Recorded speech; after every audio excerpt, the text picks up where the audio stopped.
Hello, everyone. Hello. Welcome to the Quarantine Collective's ongoing reading of Anti-Oedipus. Here we are at stream 6. In theory, I think we're doing our 12th and 13th paragraphs. That's going to be weird to say every week. I say it every week because it's really fun once you get down the road and it's like, welcome to stream 47. And we're doing our 94th and 95th paragraph. That will feel cool. Like I said, you start the format early. It seems tedious. Later, it sounds great. And it lets you feel like you've accomplished something despite reading only 2 paragraphs a week. For those of you who don't remember, last week we had the body without organs introduced and how it functions. How it functions across many things, to be very frank, and how it works in general. Let me see. Let me bring up last week's notes. And we'll be able to do that. Let's see.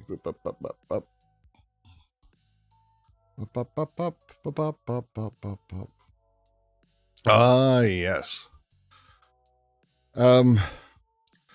The body without organs, as it's talked about here, and the way that it's talked about when you read the book. Again, people have so many takes on what the BWO is, but they're actually fairly particular about it in terms of how it arises or how it arises within us, because that is the focus of this. They're trying to decide how one comes to desire their own repression. So, well, we may say, of course, there's a decentered subjectivity. We don't really have a main us. We do. We're people. We talk about ourselves socially. We understand ourselves in these positions. They're not saying otherwise. They're just saying that's not the ontological truth of it all. There's a lot more to this going on. One of those things is this emergence of this body without organs, this thing that seems to actually put us in a position of, as we become organized, there's a repulsion towards organization itself.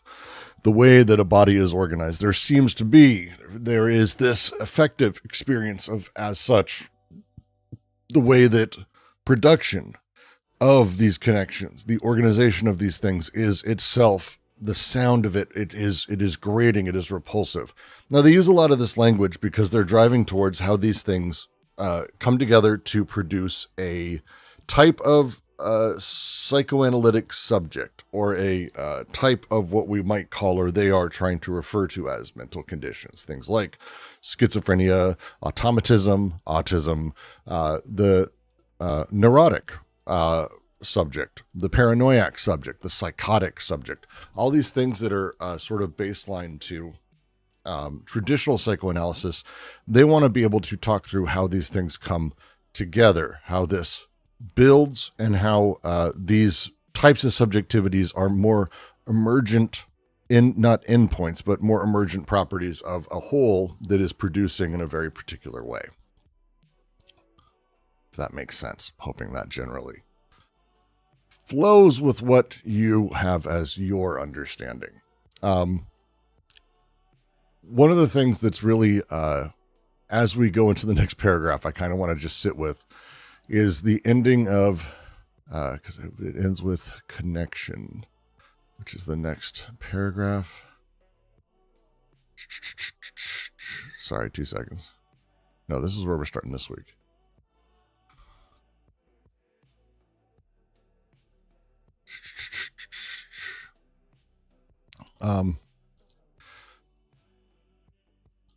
When we're talking about the body without organs, the way that it comes about, how it emerges, how it arises, when we're talking about the full body without organs, the meaning, and it's really tough across in the English. I don't know what I have in my fucking eye today. I've always taken it as the completed body without organs, the full body without organs. Like, oh, this is the full box set. That's the way I colloquially, I've always used the term. Like, that's how I've understood it. It is not the case that they're using it that way. Instead, they're using the filled body without organs, the full body without organs. That language is going to become incredibly important. When they talk about, at the end here of this paragraph, capital thus becomes a most mysterious being, for all the productive forces seem to be born within its breast and belong to it. And what is specifically capitalist here is the role of money, the usage of capital as full body, to form the surface of inscription or of registration. But any full body whatsoever, body of the earth of the despot, surface of registration, apparent objective movement, a perverse, bewitched, fetishist world belongs to all types of society as constant of social reproduction. The language is very particular, that this is the thing that's happening, the body without, the full, expanded, taut body without organs. That is what they're talking about. So full body is BWO and organs. Full body is the surface of the BWO filled and taut like a balloon. It isn't slowly emerging within anymore. It is filled with desire. It is filled with full desire and production. We'll end up getting more into this because, lo and behold, that's what this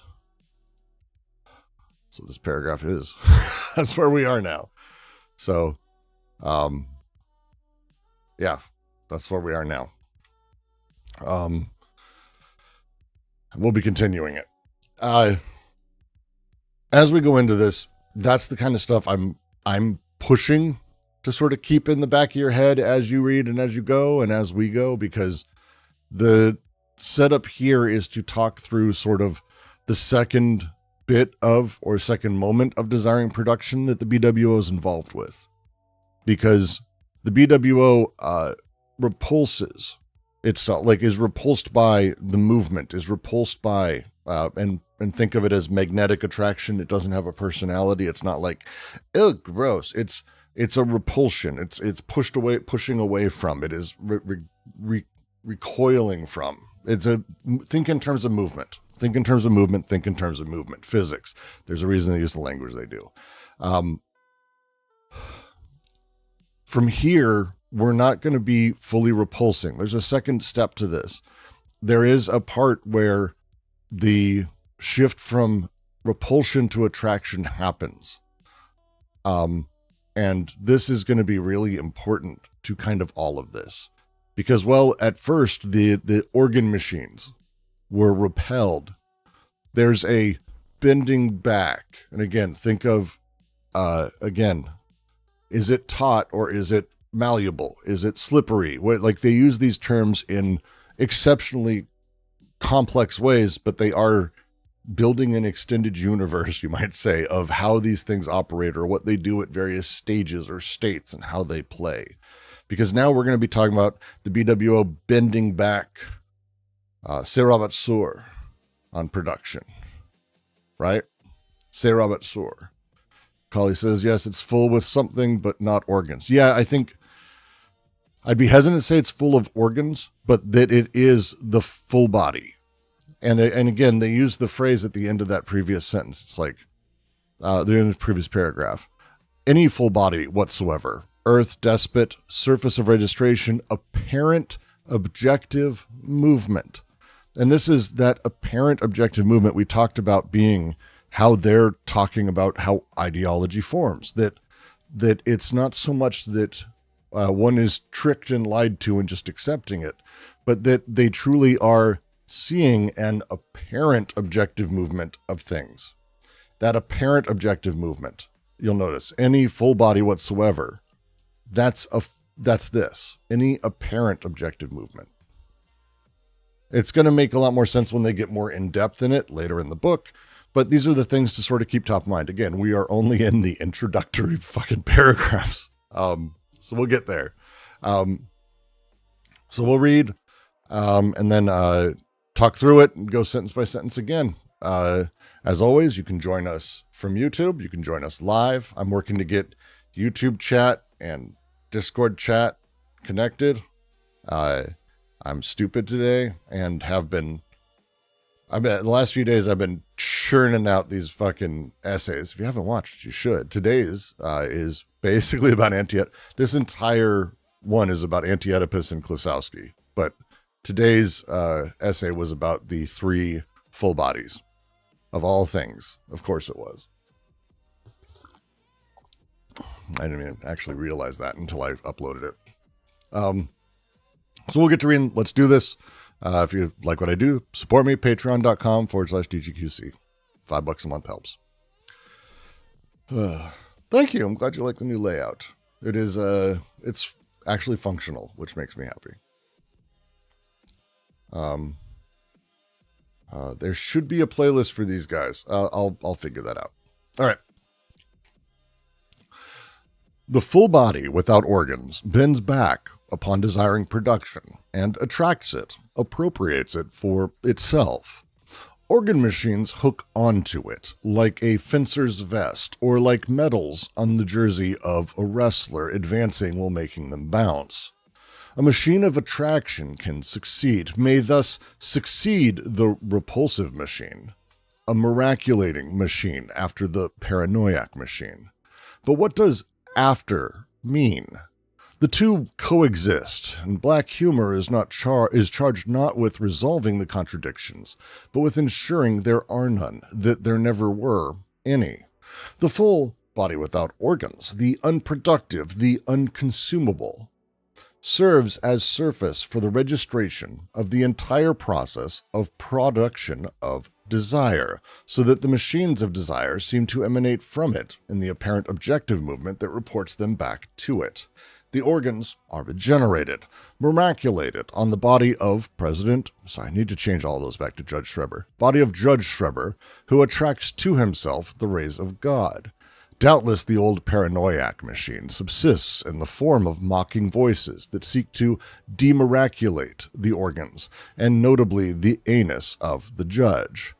But the essential is the establishment of an enchanted surface of inscription or registration that attributes to itself all productive forces and organs of production, which acts as quasi-cause in communicating to them the apparent movement, the fetish. So true is it that the schizo does political economy, and that all sexuality is a matter of economy.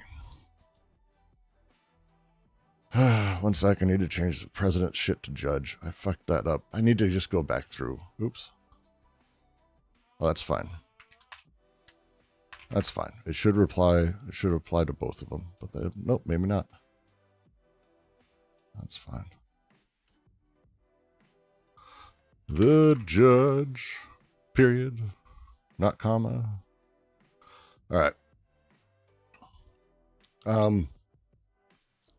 That T under miraculate looks weird.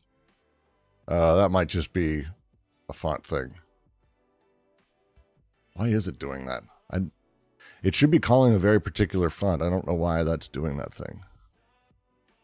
Let me fix that. Let me see if it's just the font. That'd be funny. The T it's a lowercase, uppercase T, which is funny shit. I don't know why it would do that. Yeah, I don't know why it would do that. That's hilarious. Brooks has a new portrait without asking me. Someone sent me a sketch they did of me. So that's it. All right. So here we are talking about the bending back. Now the term se rabat sur falls back on. It's translated often as falls back on, bends back upon. There is a very particular set of actions and movements that take place here. The language, and we'll go through each line of it, but the language of the organ machines that cling to it, that seem to emanate from it, as if it were their cause. There's a lot of language like that they're playing with. The logic of quasi-cause, which I recommend actually. Logica Sense has a really great sort of build-up towards explaining sort of the quasi-cause as a thing, but we'll get into it. Fetishes as well actually are also in there. The process they're talking about with miraculation is, to me, like the thrust. I mean, because I know where the next paragraph goes. That thing that happens here is the deal, and Schreber's sort of that. The repulsion and attraction, these two steps, Schreber, feeling as he did repulsed by these processes, but also attracted to them, two different parts of them. Their argument is more or less here that these things aren't step one, step two, that these things are coextensive, coexisting, that they come at once. The idea being that these things coming together kind of give us a place where there's political economy and where libidinal and economic registers collapse. Yes, there's a lot said in this paragraph. Yes, folds. Folds would be, there's a lovely book. If you don't read the translation that exists out there, there's a Daniel Smith translation of fold, le pli, around. If you can't read French, do read le pli. It is stunning work. That would be my sort of argument there. So let's go bit by bit. The full body without organs bends back upon desiring production and appropriates it for itself. Se rabat sur, which we can say that it falls back on. That's how it's normally translated. In the original translation, they say falls back on and then includes the French, because there isn't really a fully adequate English rendering. Se rabat sur is very particular in the sense of how it operates. It is a folding over, as Colley is saying here, and it's spot on. It's a bending of the thing, folding over, surface bending back onto what it was previously repulsed by. That process is the thing we're talking about here. If we were to say falls back on, and it is often translated that way, I don't read Se rabat sur as that. And it's one of the things we've seen in readings here. There's a reason I translate it as I do. In readings here, including my own, as I was saying falls back on, you'll even hear me in earlier readings talk about it as the BWO floop, but it's not, because the BWO is also this part. So it falls back on itself and sort of like it just doesn't, it's passive. It falls back on as if it didn't, it doesn't work for me. It doesn't fit what we're talking about. And they're even using that this is an active process. This is a folding over. They use the term folding over. This thing that it's doing is about the attraction. It's about another surface. It's preserving it, right? Because the BWO is the recording surface, but it's folding back on the production process. So recording and production seem to emanate together. The quasi-causality that we're talking here is the big deal, right? And that's kind of a huge one for me.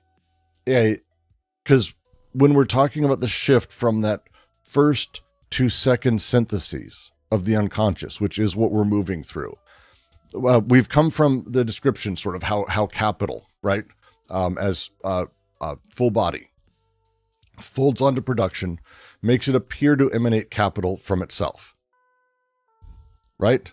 Now there's this return of desiring machines proper, showing the same structure operates here.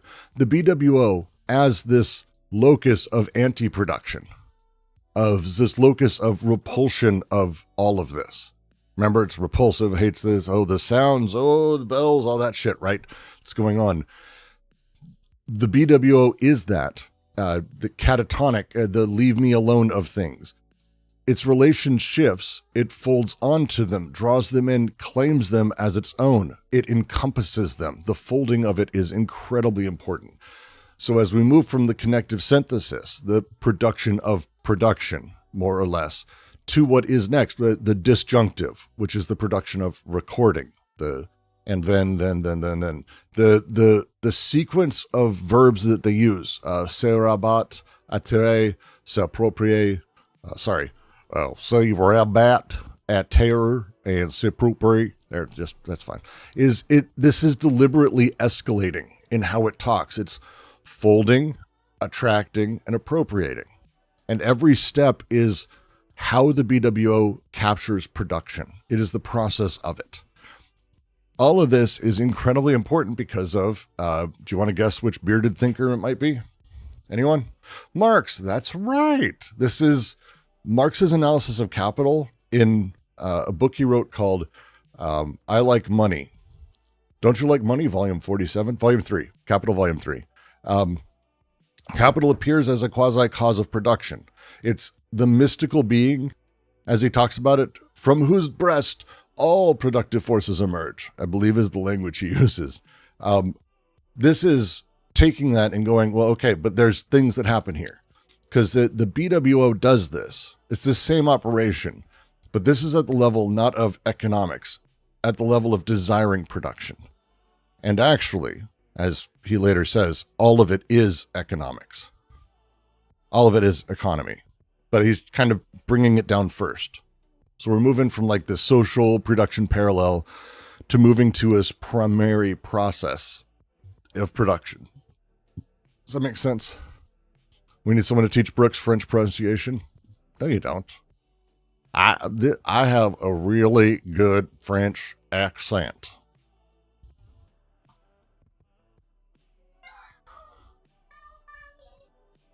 1 sec, 2 seconds. Kids are screaming. 1 sec, guys.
Can you hear me now? I'm back. Sorry.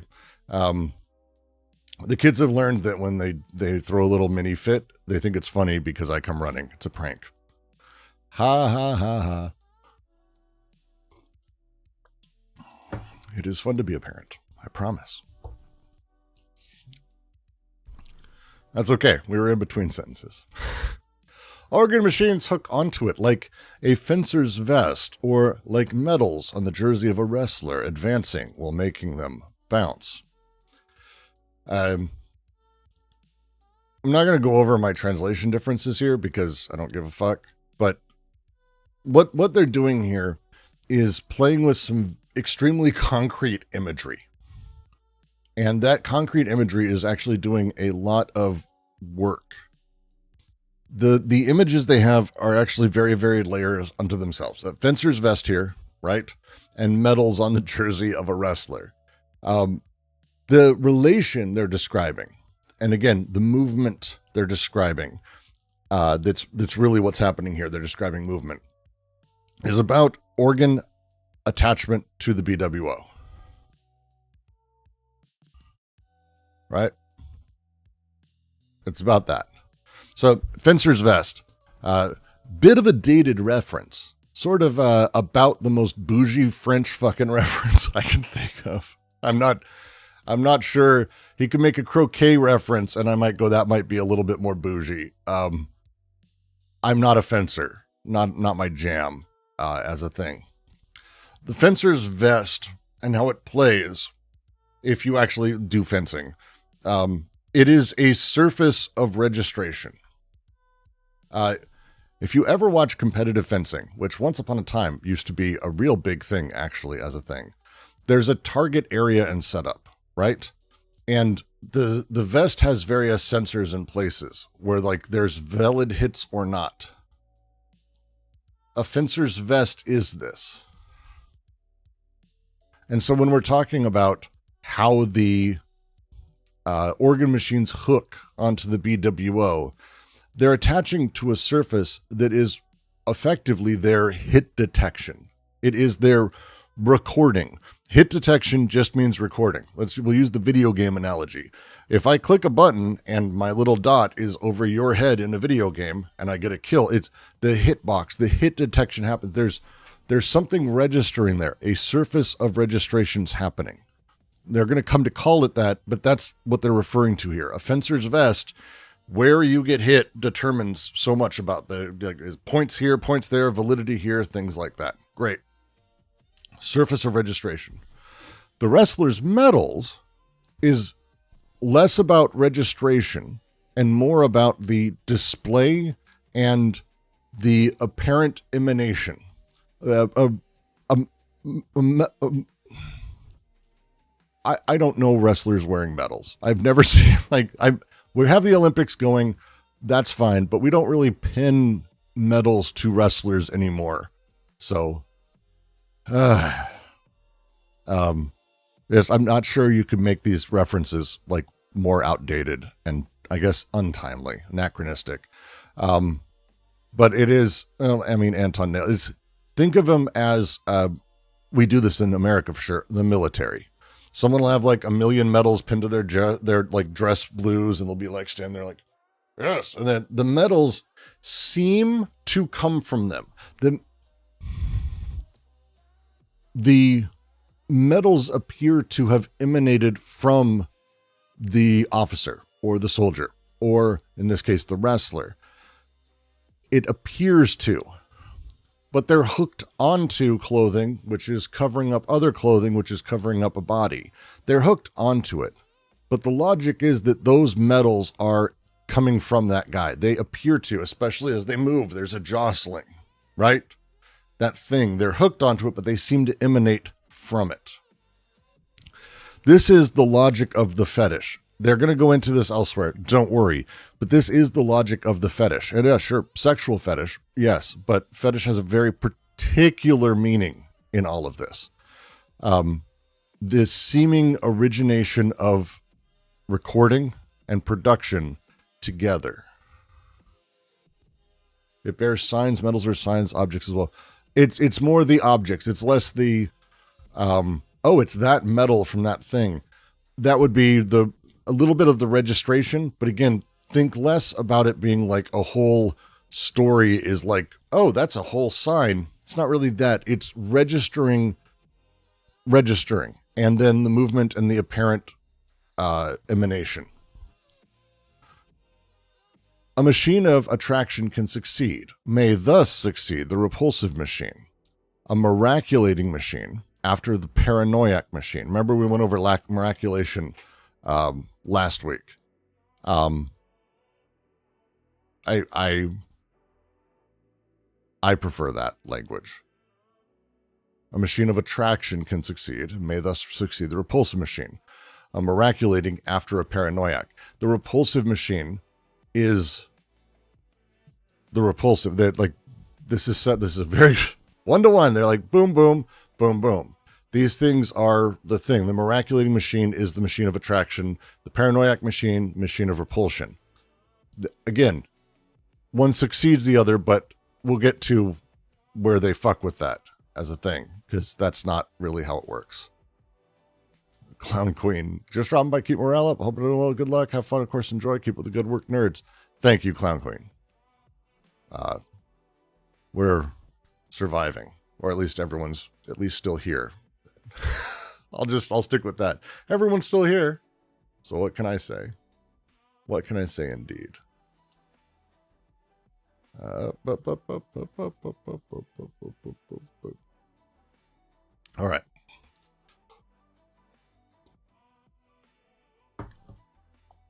So this transition to this second mode, right? From repulsion, the BWO experiencing the organ machines as persecution, as separation, again, as a catatonic, don't touch me, don't want to be touched thing. When that gives way to, or that can give way, I should not say it is not determined that it always gives way. I should not use that language. I apologize. I'm working on it. It's not easy. It can give way. It may thus succeed. They fucking even put it there. I'm sorry. God damn it.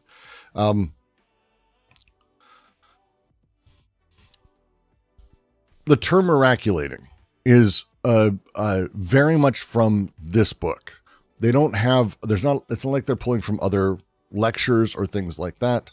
They're being very specific, and they're deriving it from, like we talked about last week, the idea of the miracle, the process where something appears to have come from nothing. They're pulling from the Judeo-Christian idea of the miracle, the miraculous birth, the Virgin Mary giving birth without sex to Christ, that thing. This is what seems to be the case here. It's really weird. It's not a necessary or guaranteed sequence at all.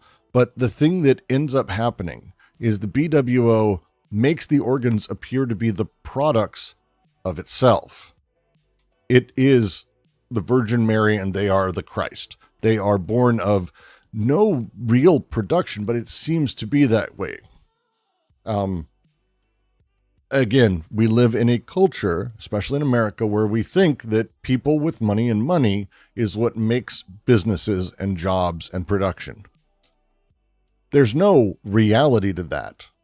Like materially, you can't trace it back that way, but it does seem that way. That is the apparent movement of things. You get that, like the apparent movement of things. But it's a miraculous emanation. It's the way that capital mystifies labor, same exact thing, all over again. There's a lot of marks in this fucking book. They continue, but what does after mean? The two coexist. Black humor is charged not with resolving contradictions, but with ensuring there are none, that there never were any.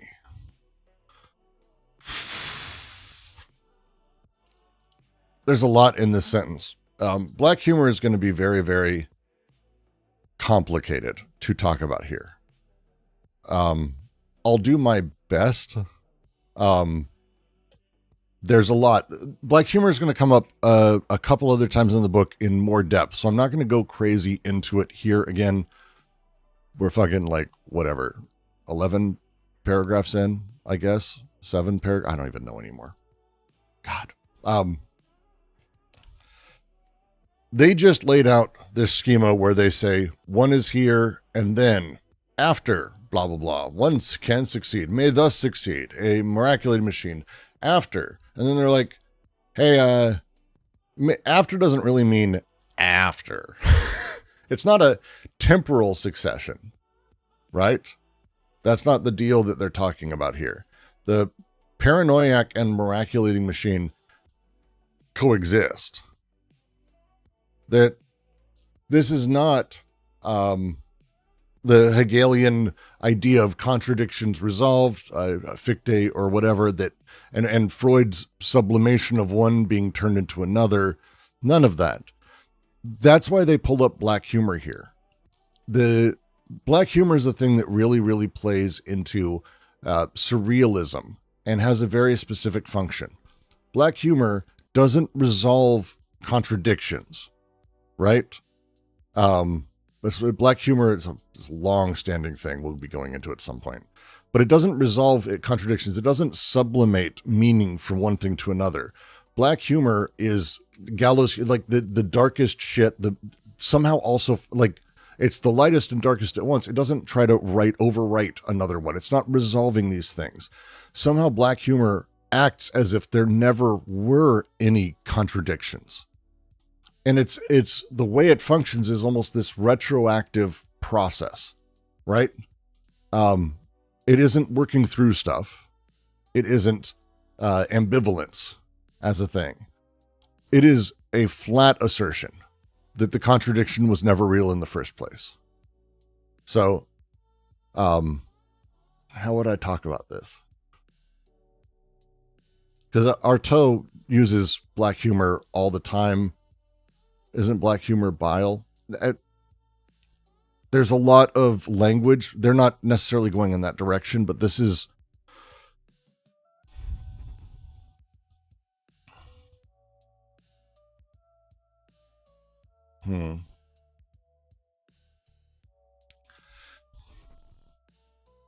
Black humor is about multiple registers not being sublimated into a single extra thing or some other thing, making a joke out of these. It's not really what's happening. The thing black humor does is maintain itself, and it maintains itself by sort of surviving all of the parts, but that's because the parts operate at different registers. Black humor works because it's not all, like, things that we talk about aren't all on the same register. The separation of registers allows that distance to stay there inside of the humor. And that distance is what enables us to have these weird, seemingly contradictory things living at once. They're not on the same register. And neither are the paranoiac machine and the miraculating machine, right? They operate on different registers simultaneously. They're not really contradicting each other. The apparent movement does these things. It makes it seem like that, but that's not how it works. And black humor is the name for this sort of subjective attitude that apprehends this coexistence, but doesn't force it to become like this dialectical back and forth. It's like, how many hairs to lose till I'm bald? I tend to think of it as like excessive gallows humor. These things that play in very different ways, and that they do from different positions and registers, and somehow it seems paradoxical, but it's not paradoxical. It just seems like it. Again, the apparent movement, laughing at death. Yes, that the way these interact in that way. And again, Artaud uses it excessively. So it's going to happen.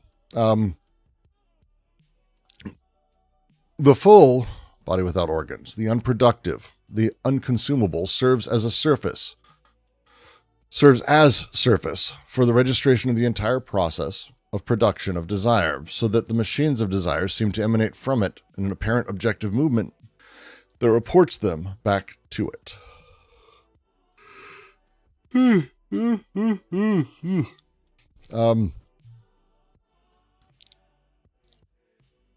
Let's do a conversation about translation again. You'll see I use the word registration here. It's a more direct translation of the word enregistrement, because that means registration as a thing. They use recording a lot. And there's a flattening of all of the descriptions. This is one of the challenges I have with a lot of what Hurley did here. This is an example of that. Instead of using registration sometimes, for example, a fencer's vest being recorded on makes no sense at all. And it just feels like they're being metaphorical. But if you say, oh, it works like the registration, like it's registration, like a fencer's vest registers hits. Oh, there you go. Like that's not even an analogy. That's the literal same process.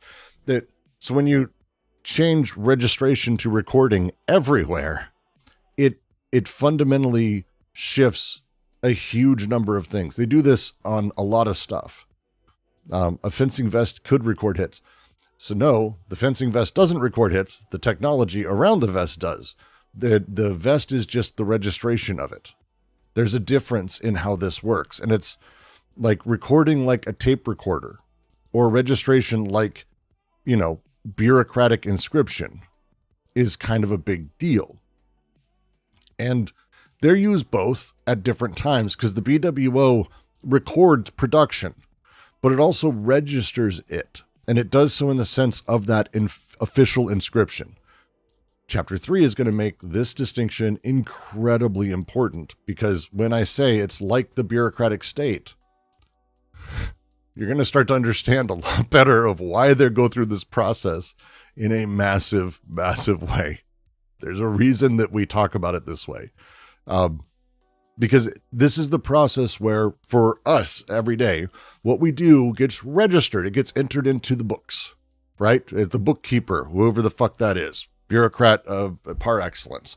It becomes attributed to us, accounted for as a thing. Recording pushes towards being a passive process. Like if we record on a record, there's the scratching, which is important at certain places. And again, the language is incredibly important at certain places, but it tilts towards an archival thing. Registration is about the active. It's the institutional, the legal thing. And it also connects to Marx, because Marx doesn't really talk about recording.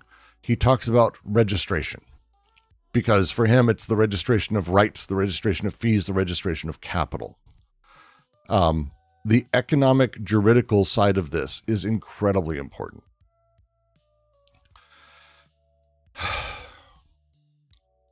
Second thing, and it's in this paragraph, I'm not trying to get too ahead, but wasn't it something about like recording on the body with tattoos?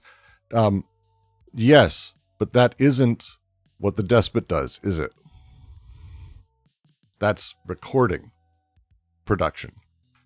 We just these things are really again, we're not there yet, but they use particular words in particular ways because the whole thing for them is about the movement of these things, the movement of production.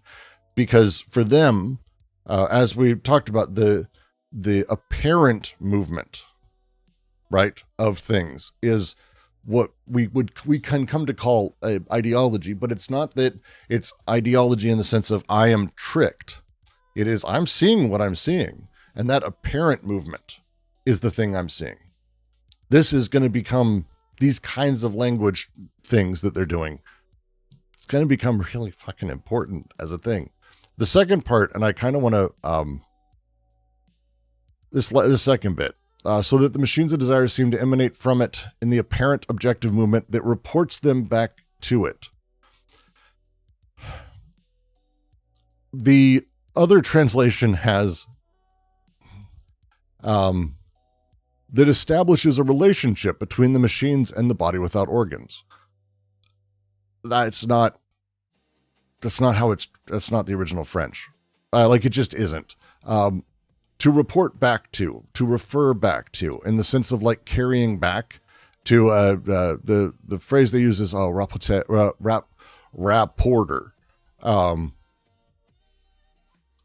The point is that it carries the machines, carries them to the BWO. They seem to emanate from it because this apparent movement, apparent objectivity, refers them back to their source. It's not about establishing a relationship between them. That isn't even in the fucking sentence. That would rewrite the relationship entirely between them. Flatten this thing to being, I don't know, bidirectional and attributive. They do directionality and attribution as a thing.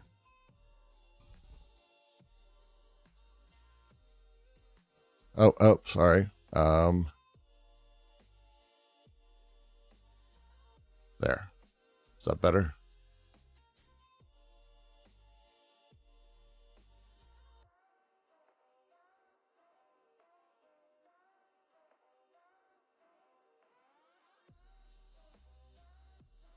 Yep. That is not the real Sunday.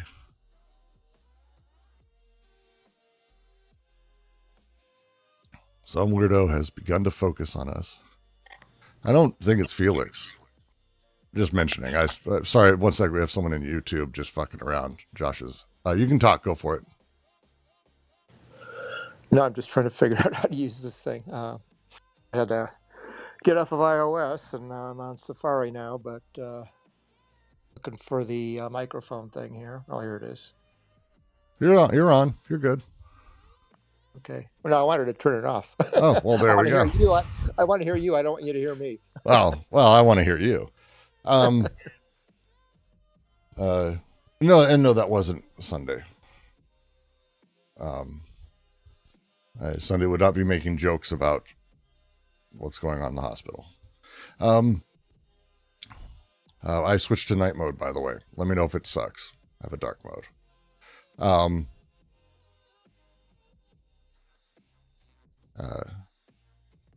Oh, you're good. I'm watching it too.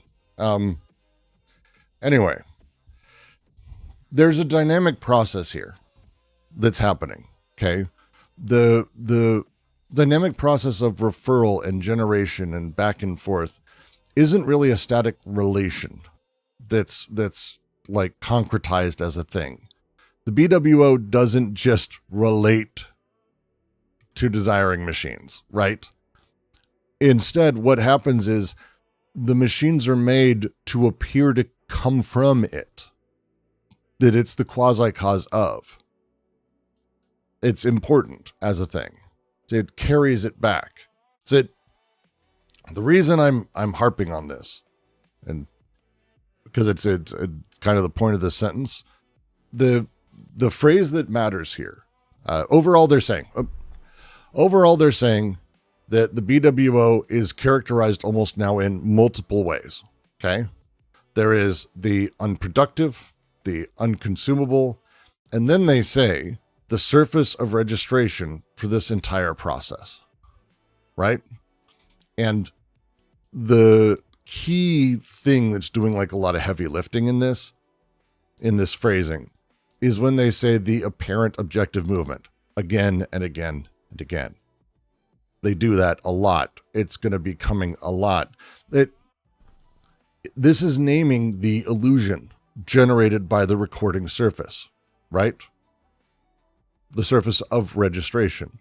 When production is registered on the BWO, the reversal that happens sort of makes the machines appear to emanate from the BWO. Production looks like it originates from this recording surface rather than the other way around, which is how production works as a thing. And we all know this.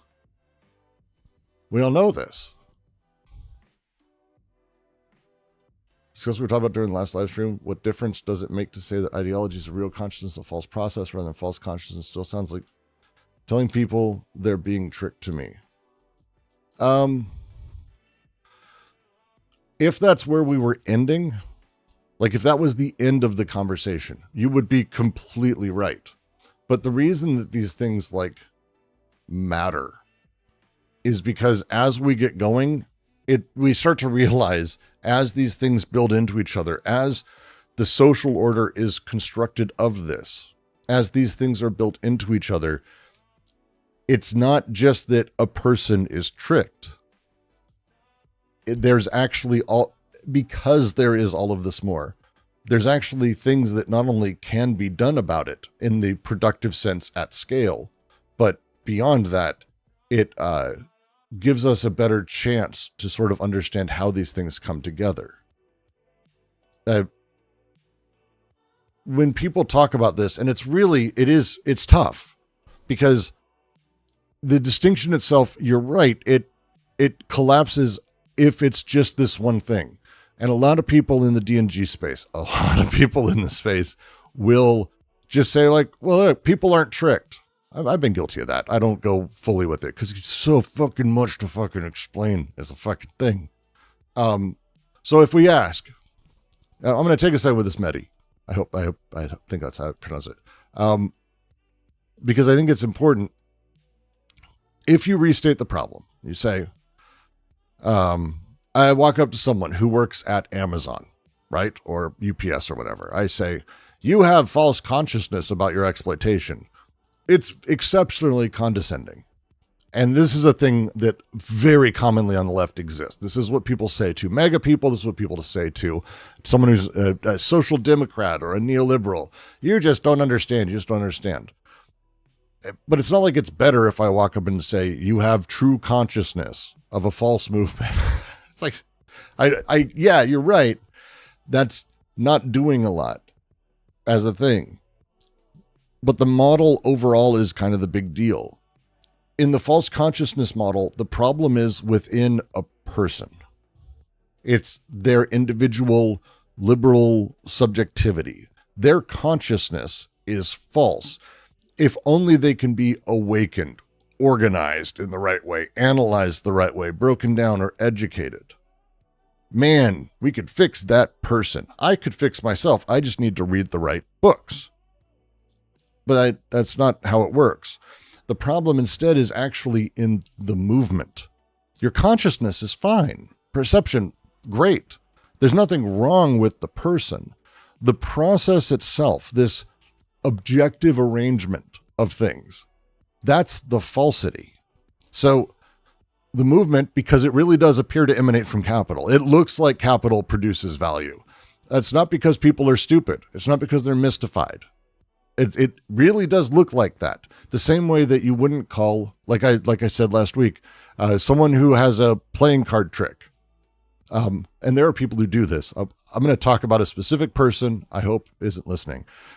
If you do a card trick and they go, if you can see how it's done and you go, that's because you hit it, blah, blah, blah. Fuck you. That's not the point. Like, you know the trick, but that's not the point. Would you call someone who's fooled by it a fucking moron? No, there's actually joy in being fooled by magic almost. It's like the opposite. Because what matters is not that someone is stupid. It is not that they are mystified. It's that the surface of registration, what it actually produces as its objective output, is different.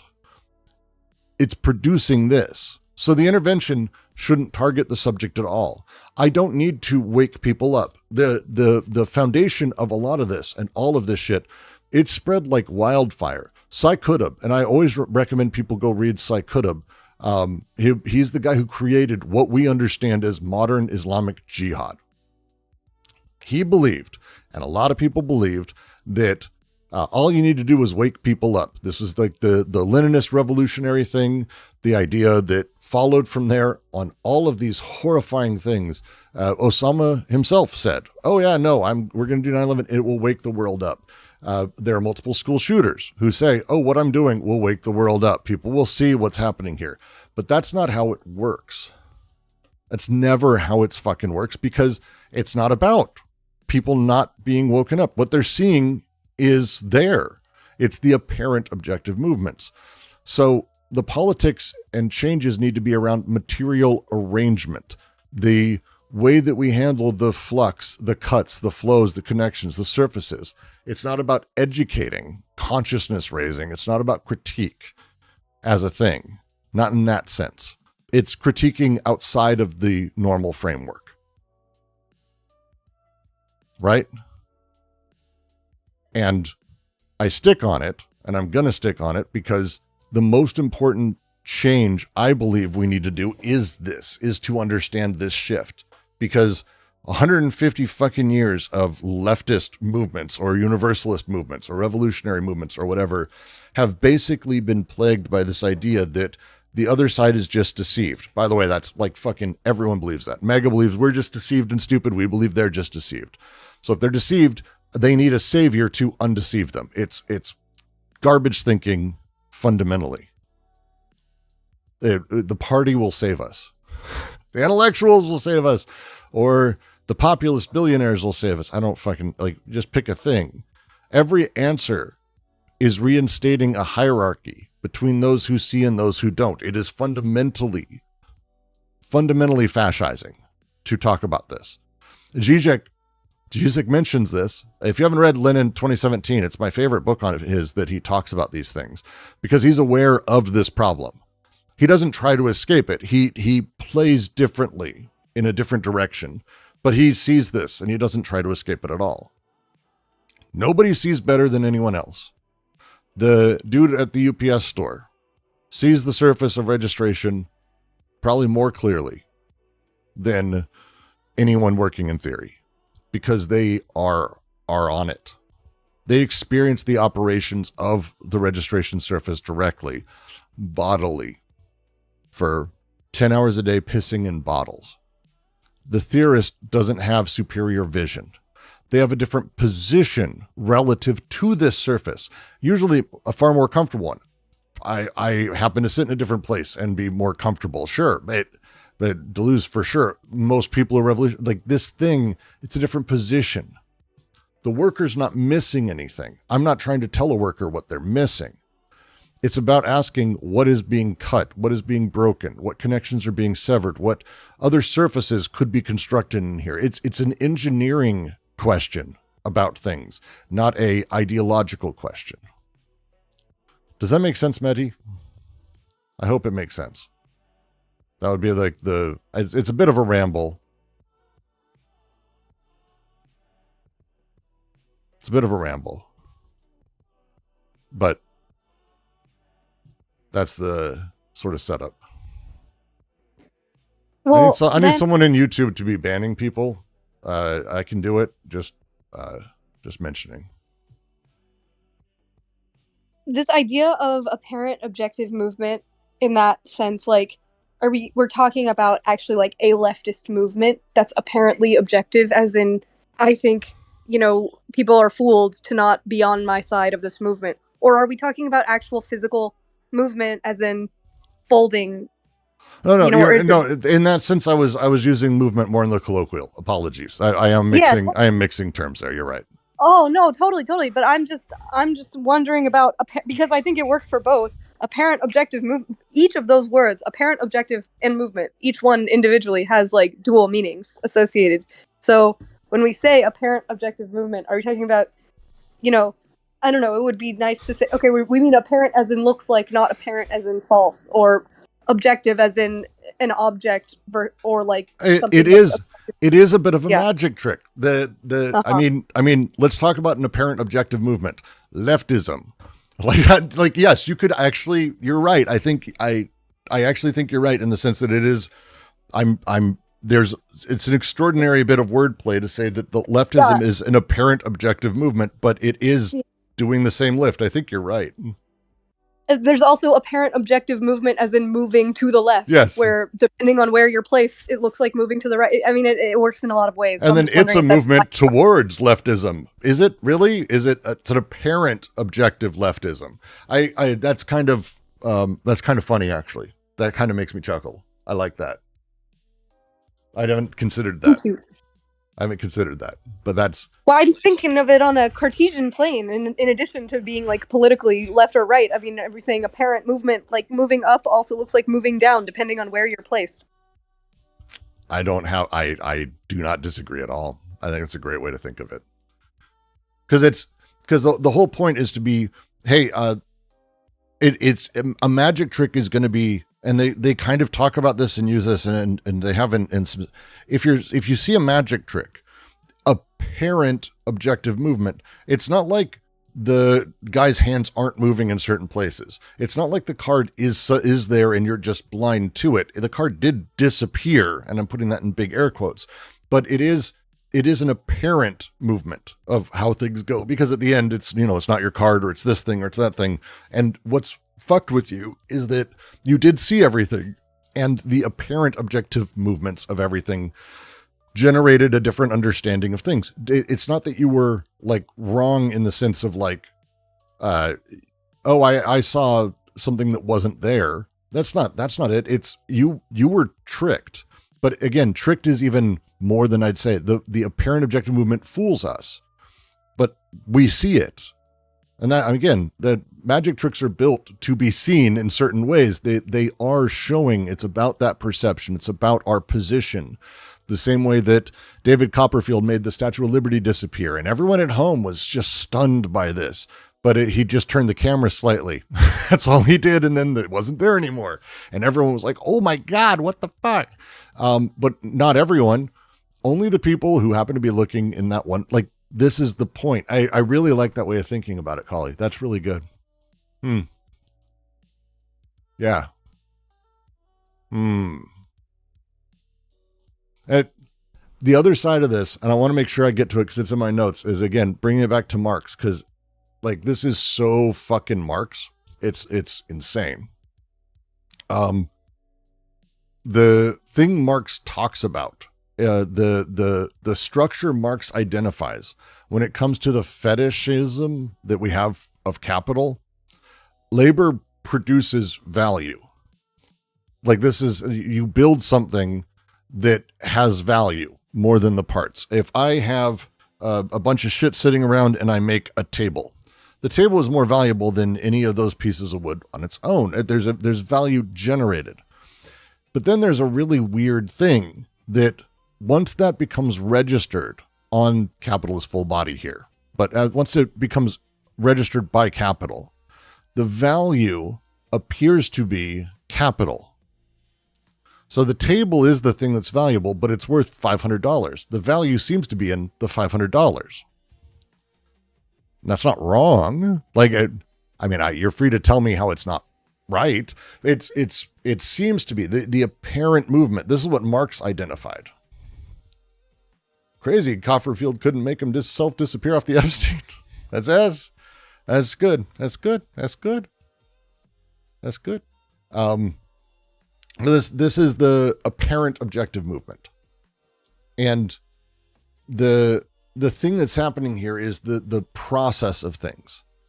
It's not a generic process. This is the word process, as in the way he talked about the process in like labor process. This is all Marx. Like, I don't know how else to say this. This is all Marx. The organs are regenerated, miraculated on the body of Judge Schreber, who attracts to himself the rays of God. Doubtless, the old paranoiac machine subsists in the form of mocking voices that seek to demiraculate the organs and notably the anus of the judge. So much anus.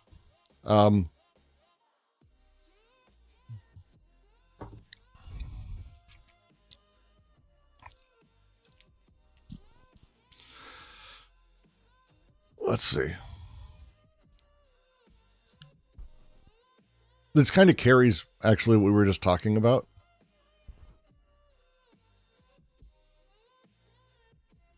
Oh, Josh's. Thank you for Josh. I love having people in here. Josh's has quoted one of the best pieces Deleuze, like Negotiations. If you ever want like a bedside reader, Negotiations is phenomenal for that for Deleuze. But just to read Josh's, the quote he's pulled from him. What someone says is never wrong. The problem isn't that some things are wrong, but that they're stupid or irrelevant, that they've already been said 1,000 times. The notions of relevance, necessity, the point of something are 1,000 times more significant than the notion of truth, not as substitutes for truth, but as the measure of the truth of what I'm saying. God damn. Good Deleuze is just so fucking good. Man. Love it.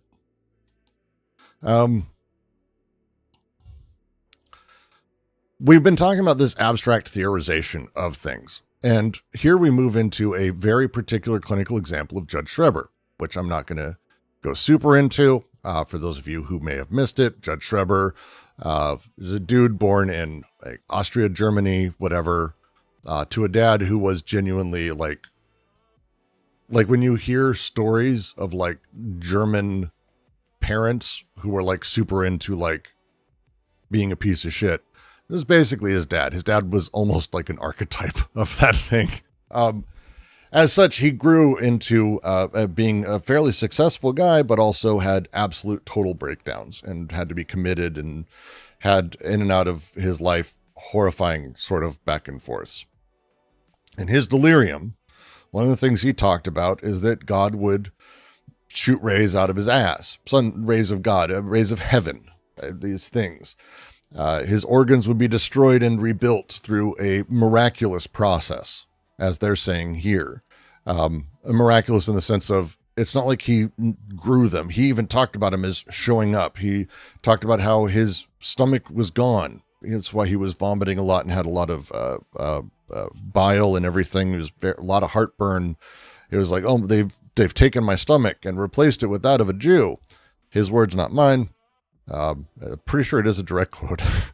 He was something else. He was something else as a thing. But like the point of Schreber for them is not that, oh, he's mentally ill. It's he was doing theory as much as they are, and that he should be read as doing theory. So to answer Gotter's like, why did they use Schreber as an example? I always wondered. Because he's baseline for Freud. He's baseline for a lot of these guys. And he, in order to sort of do the critique they're doing, they have to tarry with Schreber, or at least the case style of Schreber, where someone clearly writes these things that are fucking wacky, but they need to be able to work with it in their framework. And that's what they're doing here, right? That he's doing theory. That's what they said. He can build theory of it. His delirium is enacting the process of miraculation that they've been describing. His organs, right, that were repelled by the BWO, the paranoiac machine, this phase where Schreber's organs were destroyed, where he replaced, where they were eaten, I think at one point, which is a fucking, I can't imagine the weird nightmare existence that is when you believe your organs are being actively eaten. Now they become regenerated. This is part of his, if you read them, this is part of his thing. They're regenerated by the divine rays, right? So the BWO as miraculating machine produces this appearance that organs emerge from it. Schreber's body is that. The organs are regenerated, miraculated, who attracts to himself the rays of God. He by appealing to God, this is how he talks about it. It's really kind of a lie. It's a lot. And that's when they say the second part, doubtless the old paranoiac machine subsists in the form of mocking voices, which seek to demiraculate the organs. It's a thing that happened to him. He kept these sort of things. The form of mocking voices that were making fun of these new organs, almost trying to undo them, giving him reason to throw them away.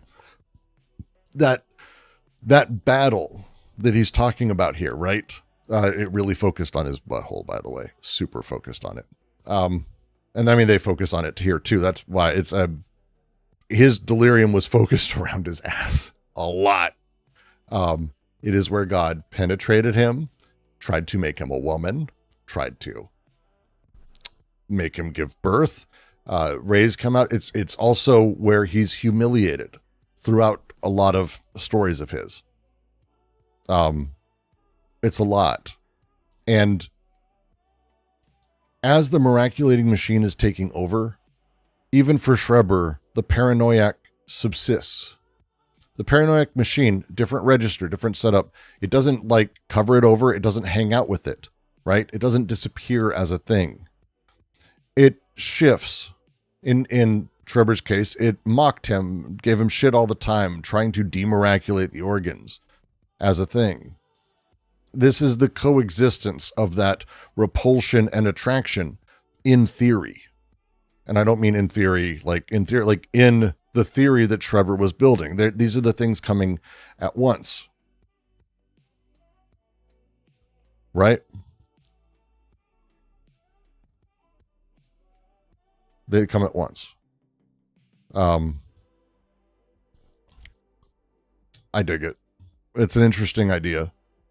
And they say, but the essential is the establishment of an enchanted surface of inscription or registration. See, there's inscription or registration, recording or registration.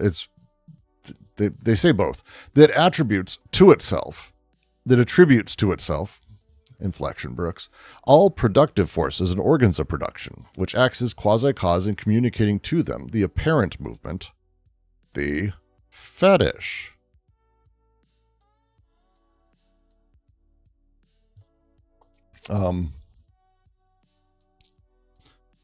Everything converges together here. That's kind of the jam. And yeah, Cully, you're right. It's that's what it's been named since. Again, not a thing, but yeah. Clear the meaning of delirium from desire. Delirium is like they're not saying that his Judge Schreber didn't actually have beams of sun come out of his ass. But he didn't not experience the effects of those things. Like it's kind of hard to grasp. We tend to think of people who are mentally ill or who witness something or have a delusion as something that it itself is like divorced from experience.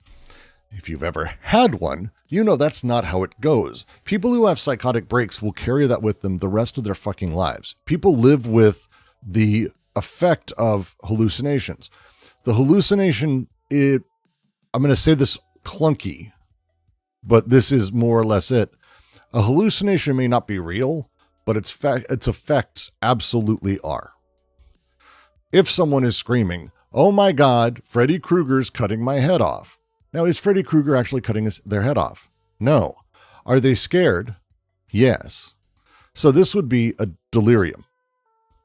They are trying to communicate what their experience is in a way that doesn't carry to other people, in a way that doesn't really carry the actual material movement of the thing, but the effects are absolutely real. Yeah, Anton's butterflies in the stomach is a great example of that. We have a lot of phrases for this. We as people have a lot of really, really clever sort of neologisms we've made up to sort of talk through what experience is like. And no one means that they have butterflies in their stomach, but they kind of do. They kind of do. But that thing has effects. shouldn't act like it doesn't.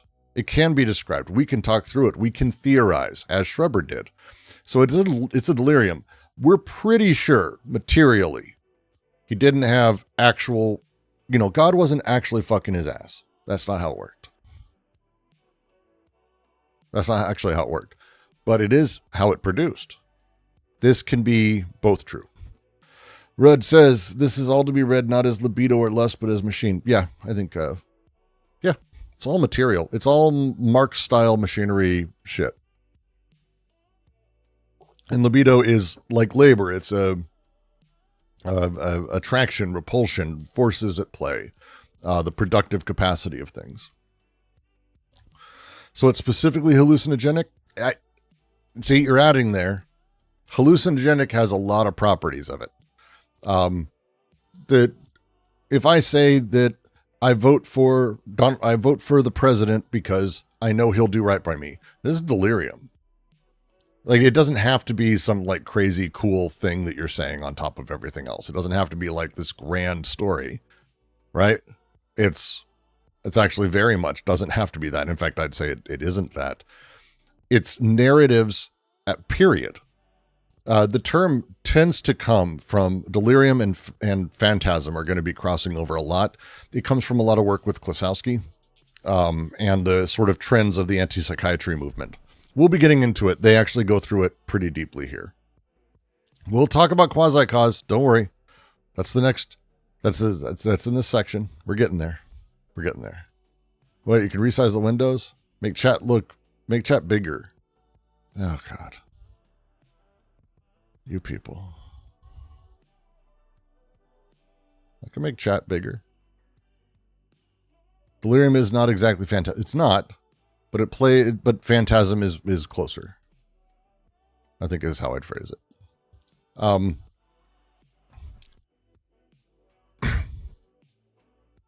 That's good. I'm glad it's good for you, Pash. Okay. Quasi-cause is a term Deleuze uses in Logic of Sense. It comes from a Stoic metaphysics.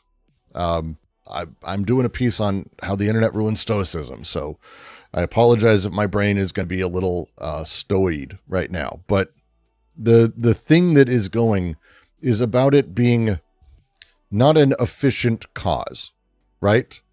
And by that I mean pool ball hits another one. That's not really quasi-cause. We're not playing in that spot. But instead, we're talking about a surface effect. And that's the important part, a surface effect that retroactively appears to produce what is actually, in fact, the thing that produced it. So the BWO doesn't cause production. Capital doesn't cause production. These things register production, register value, and then appear to have caused it. This is the logic of the fetish. And this is Marx. I don't know how else to put it. This is like Marx in an extreme way. The apparent movement that's happening here is the fetish, right? And fetish and quasi-cause play a lot together. And I mean that when I say play, I mean pretty specifically. Capital, right? I think this is the beginning of Capital. I have it as Capital Volume 1, but I think it's Chapter 1. And I think it's like 5. Whatever. The process by which social relations between producers appear as relations between things. This is what fetishism, commodity fetishism is. It appears as we are less producers and more that the things are interplaying themselves. For example, people talk about AI and how much RAM is being sold and how RAM is the problem. And wait, can we take a step back? RAM is, sure, a flow within this economic system, but is RAM the thing? Is it the producers? And we're just kind of moving back to that commodification point, right? That's it. That's the Marx side of things. They're taking that and they're going, wait, this level of things that are happening is actually how desiring production functions. Fetish itself is not just some economic illusion, but it's actually a fundamental operator of desiring production. It's how desire organizes itself through registration. When the BWO claims desiring production as its own.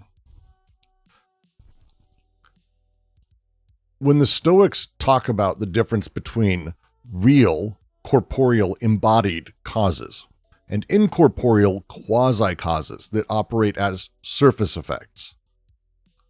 And when I say surface effects, I mean it like literally in every way. A wave splashes. Is that like, what is that? Oh, that's the water splashing. Really? Because how does that work? How does the water and the wave produce? It's actually, the wave is like the surface. I have a video on this. The wave is like the surface of the water, but without the air there, it wouldn't be. If it was just more water, that wouldn't be the surface. It requires that break, but the surface itself, what is that? What is that thing?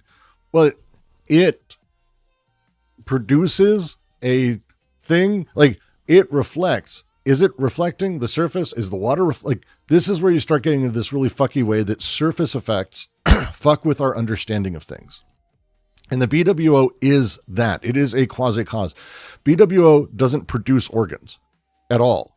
It provides a surface on which production is registered, from which production seems to emanate.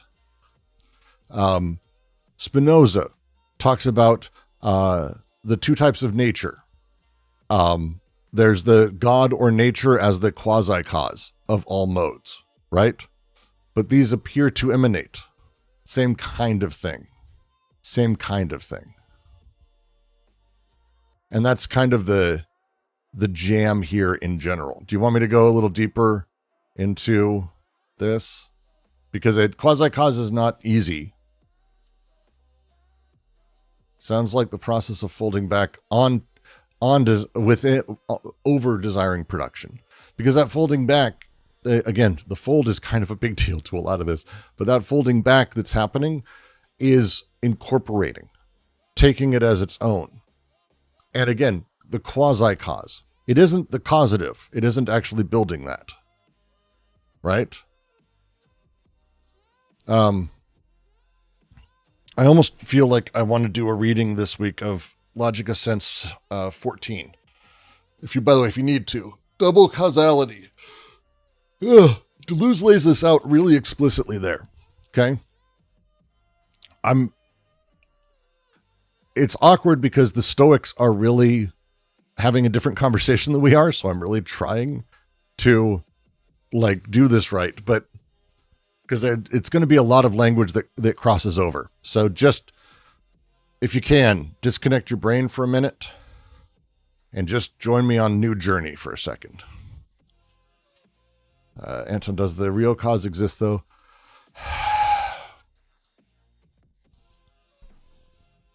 Yes, but no. That's a fun one. Okay. For the Stoics, to understand quasi-causality for Deleuze, you have to kind of understand that when he's talking here, he's talking about how there's almost two registers of things. There is the embodied, the bodies, the corporeal causes that act out on each other. They do so through mixture. They do they do that through interpenetration and interactions, bodily. But then there's incorporeal things, events, phenomena that are not bodies, but instead expressed by them. An example would be, and the one I tend to use, is if I were to say that a surgeon is cutting a patient with a scalpel. What is being cut? Being cut is actually not something that you can ever say has an embodied thing, right? Alice is getting bigger. Is she? What the fuck does that? That's not an embodied thing. That exists as a surface event, right? It's an incorporeal. And For Deleuze, he's like, that's actually a really big deal because incorporeal effects actually have their own causal order. They're not like bodies, like boring. For him, bodies and their interactions, he's like, that's boring. This is a marble hits and it hits and it hits. And the bodies hit each other. What we call hits and the crack, the marble knocked the other one. But what does that mean? Well, that's actually never embodied. There's no such thing as an embodied moment where a pool ball hits another pool ball. This is Nietzsche, by the way. That's not the deal. The hitting is actually an incorporeal effect. And these have their own causal order. They're not passive.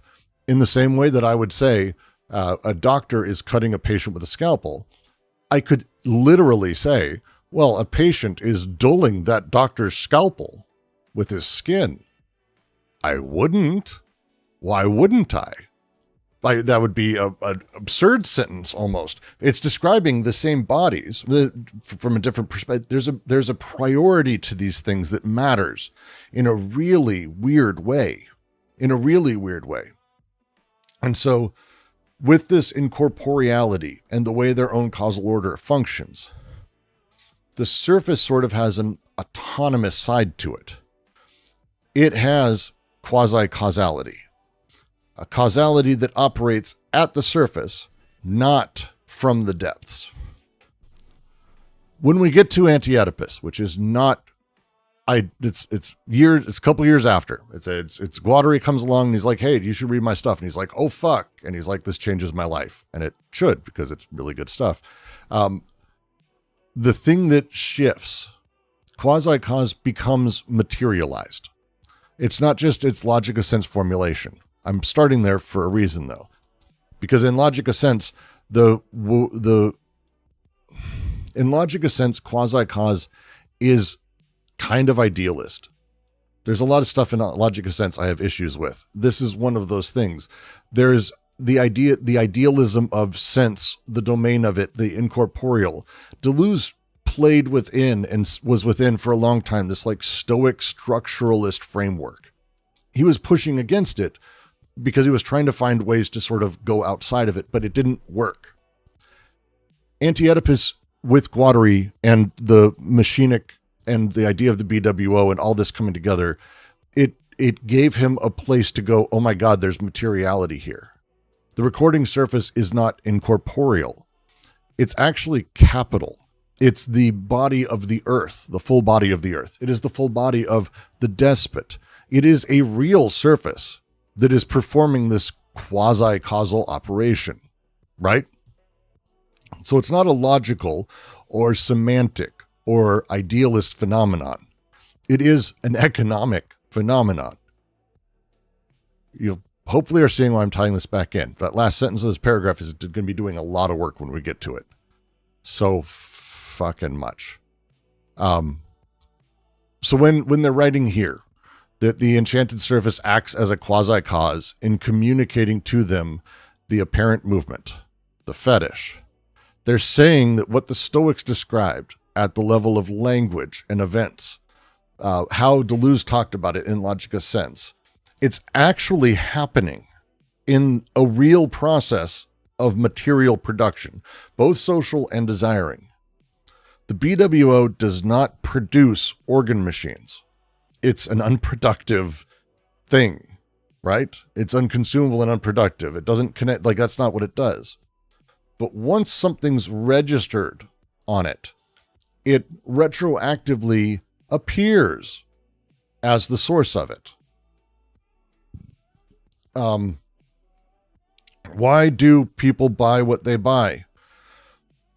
You could give it a million reasons, but capital drives pretty much everything, and we can talk about it as being the thing. I could absolutely give you a real materialist view of things where I break it down from how things are valued by capital, and that capital does this and does that.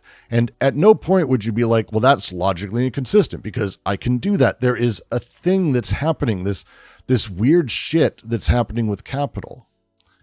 The apparent movement is the deal. This is the fetish at the center of this. The Marx as a thing.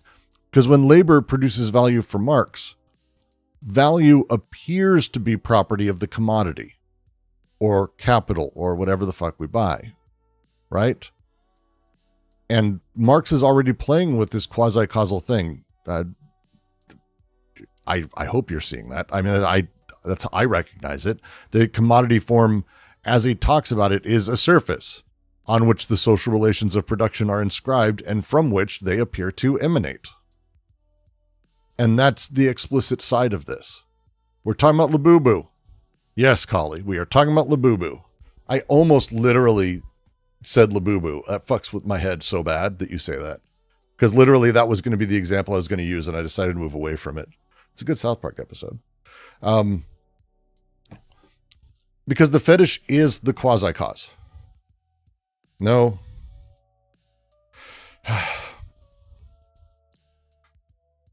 There's an effect of quasi-causality in the economic register that we call the fetish. Okay? So the BWO is not the cause of desiring production. Ever. At all. It's unproductive, unconsumable, all the things they just said. Produces nothing. At all. But by being a surface of registration, it generates an appearance of being the source. I think, and then we'll talk about this. Let's just talk about this existing personally for people. Your memory of emotions seems to be the source of why you do what you do. I mean, I can't be the only person. We've talked about this. This is a very common thing for people as we go, well, that's why I do it, because of these, this, and this. The enregistrement, that registering of things. So this is why Schreber works perfectly for this. It's why they talk about it. God appears to shoot rays out of his ass. Appears to, when he does that, regenerate the organs. But no, that's not how that works. That's right. That's not how that works. Go for it, Collie. Oh, am I? Not me? Nothing? Oh, I mean, you unmuted. So Sorry. No, you're good. I just always make sure because I won't shut up. And so anytime someone unmutes, I'm always like, yes, because otherwise I will not fucking stop. Well, okay, then I do have a question.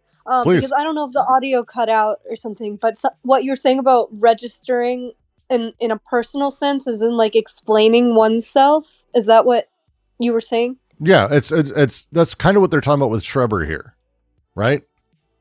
Like Schreber as a thing, and as he talks about with God's rays appearing to do this, that's not how it works. The organs, as we're talking about, are produced by interactions of desiring machines themselves. But this body without organs provides a surface on which production is recorded and then seems to emanate. It's God is quasi-causal. I could go. It's one of the things that I always loved about this idea. And there's a line that he never really followed in Anti-Oedipus. They touched on it in Thousand Plateaus, but it's the way that with this thing called this quasi-cause, this isn't like a thing to be upset that we're being tricked by. He's very explicit about this, like and here too, that none of this is like, oh, you're being tricked and you need to get rid of it, and you just need to live a good stoic Zen life. And it's like, no, these are the pieces.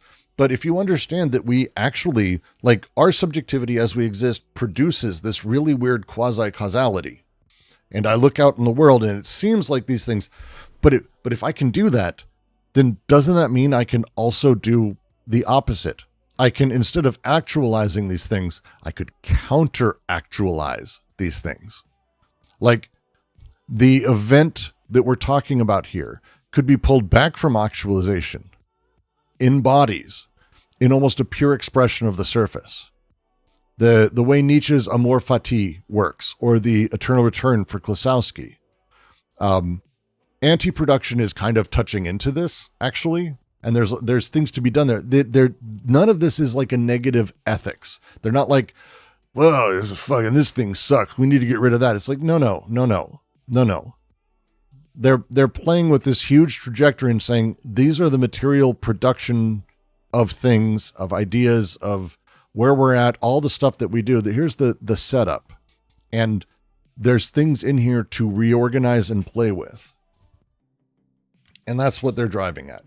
They end with, I think, exactly that. So true is it that the schizo does political economy, and that all sexuality is a matter of economy, which is like the opposite of, I think, how a lot of people take these guys, to be frank.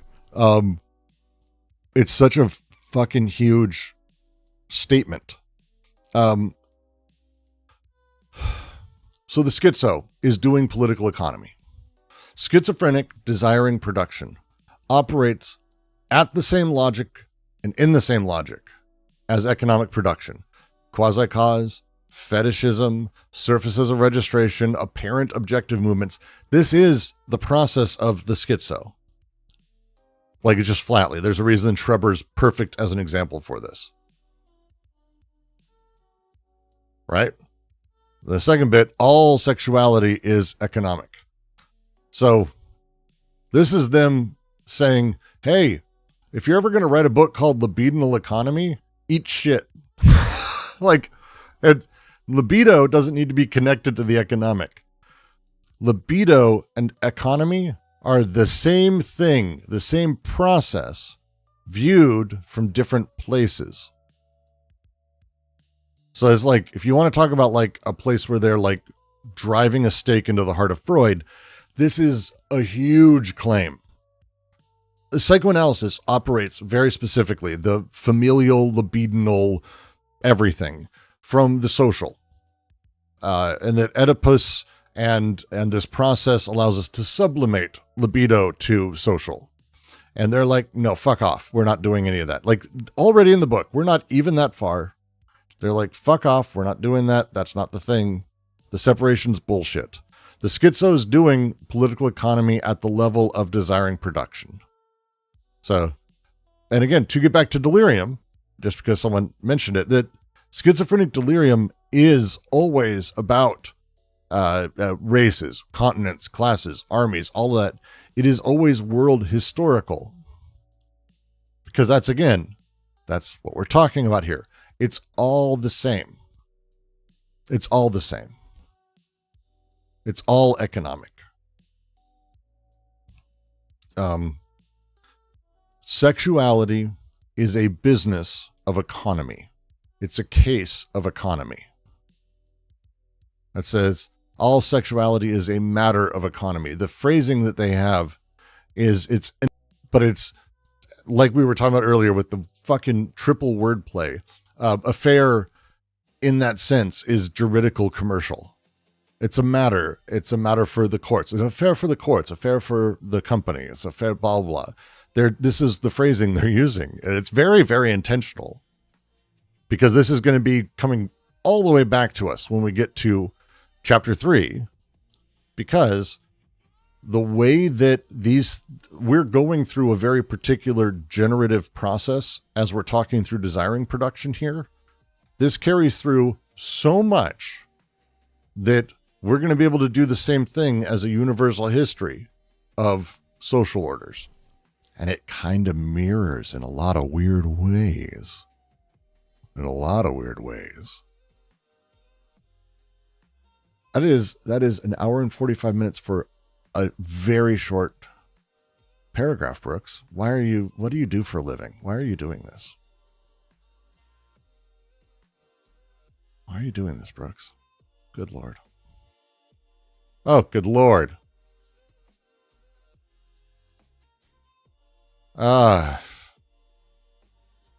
Sometimes I'm just like, hey, this is why they fucking break these paragraphs up. This is why they do that. Fuck me. Yeah, fuck it. I think we can do it. What are you guys up for? I'll leave it open for a second if anyone's up for it.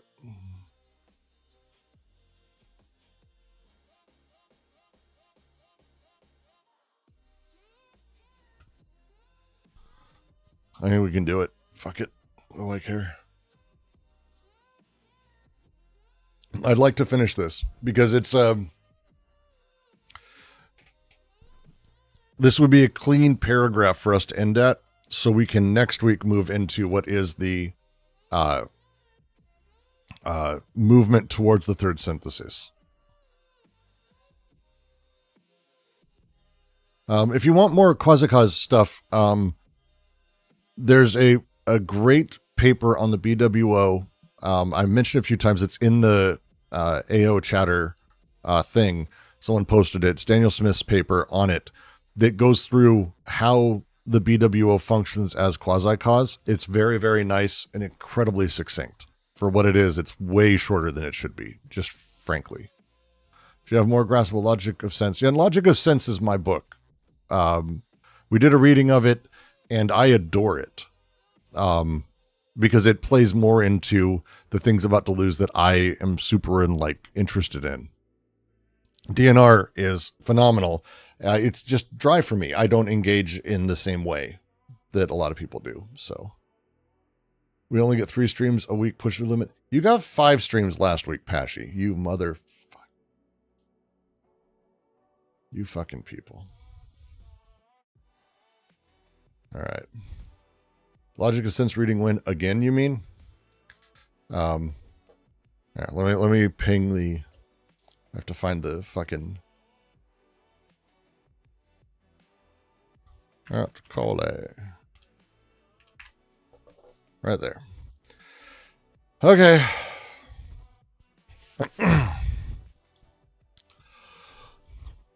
Only production is not recorded in the same manner that it is produced. Or rather, it is not reproduced in the apparent objective movement in the same manner that it was produced in the process of constitution. It's one of those paragraphs. It is that we have passed imperceptibly into a domain of production of recording, whose law is not the same as the production of production. The law of the latter was the connective synthesis or coupling. But when the productive connections pass from the machines to the full body, as from labor to capital, it is as if they enter under another law which expresses a distribution with respect to the non-productive element as natural or divine presupposed, the disjunctions of capital. On the full body, the machines attach themselves like so many points of disjunction between which an entire network of new syntheses is woven and which grid the surface. The schizophrenic either-or takes over from the and then. Whatever 2 organs are considered, the manner in which they are attached on the full body must be such that all the disjunctive syntheses between the 2 amount to the same on the slipping surface. Well, the or claims to mark decisive choices between impermutable terms, alternative.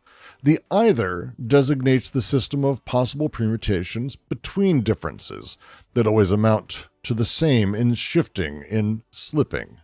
Thus, for the speaking mouth and the walking feet, quote, it happened to him to stop without saying anything, either that ultimately he had nothing to say, either that, while having something to say, he ultimately renounced it. Other main cases present themselves, themselves to the mind. Continuous immediate communication with immediate restart. Same thing with delayed restart. Delayed continuous communication with immediate restart. Same thing with delayed restart. Immediate discontinuous communication with immediate restart. Same thing with delayed restart. Delayed continuous communication with immediate restart. Same thing with delayed restart. That is not, I'm not broken. That's there. It is thus that the schizophrenic, possessor of the leanest and most moving capital, such as Malone's properties, writes on his body the litany of disjunctions, constructs for himself a world of parades where the tiniest permutation is supposed to answer to the new situation or the indiscrete interpellator. The disjunctive synthesis of recording thus comes to cover the connective syntheses of production. The process as process of production extends itself into procedure as procedure of inscription, or rather, if one calls libido the connective labor of desiring production, one must say that a part of this energy transforms itself into energy of disjunctive inscription, noumen. Energetic transformation. But why call divine or noumen the new form of energy, despite all the equivocations raised by a problem of the unconscious that is religious only in appearance? The full body is not God, quite the contrary. But divine is the energy that traverses it when it attracts all production and serves it as an enchanted, miraculous surface, inscribing it in all its disjunctions. Hence the strange relations that Judge Schreber maintains with God. To whoever asks, "Do you believe in God?" we must answer in a strictly Kantian or Schreberian manner. Of course, but only as in the master of the disjunctive syllogism, as in the a priori principle of this syllogism. God defines the omnitudo realitatis, from which all derived realities issue forth by division. It's one of those paragraphs. You know it's going to be great when it's like, oh yeah, let's bring content. Fuck me. Why did I decide to keep going? Okay. I don't know why I decided to keep going. This passage loses you? I mean, I don't blame anyone who's like, what the fuck, dude? Let's try. Okay. We are formally moving from the first synthesis to the second synthesis here. First synthesis, connective production, libido, right? Second synthesis, disjunctive, noumen. This is very specific. Production, once you register it on the BWO, works differently, operates under different laws, and they're specific here. Laws. They use that word a lot here. There's a reason we use a lot of bureaucratic language, and you shouldn't translate away from that. The connective syntheses, it coupled machines in these binary linear setups, right? Yep, and then binary linear. Design production's basically at the base, binary linear. Disjunctive, recording happens, the disjunctive synthesis distributes machines. And it does it as points on the BWO. But it does so as a logic itself, a logic of either or. And this is a big deal. We're going to get to the Beckett passage, which is holy shit, what a thing to read. But it was the place where it was like I was on a broken record, where it's like, and that, it's Beckett, shockingly, right? Of course. This is a non-exclusive disjunction we go through. It is technically not ending. From there, we talk about then the energetic transformation from libido to noumen. We'll explain what noumen is.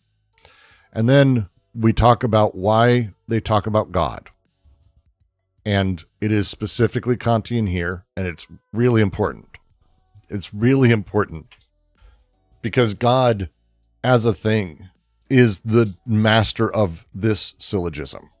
And that's a really, really important distinction. So let's open up.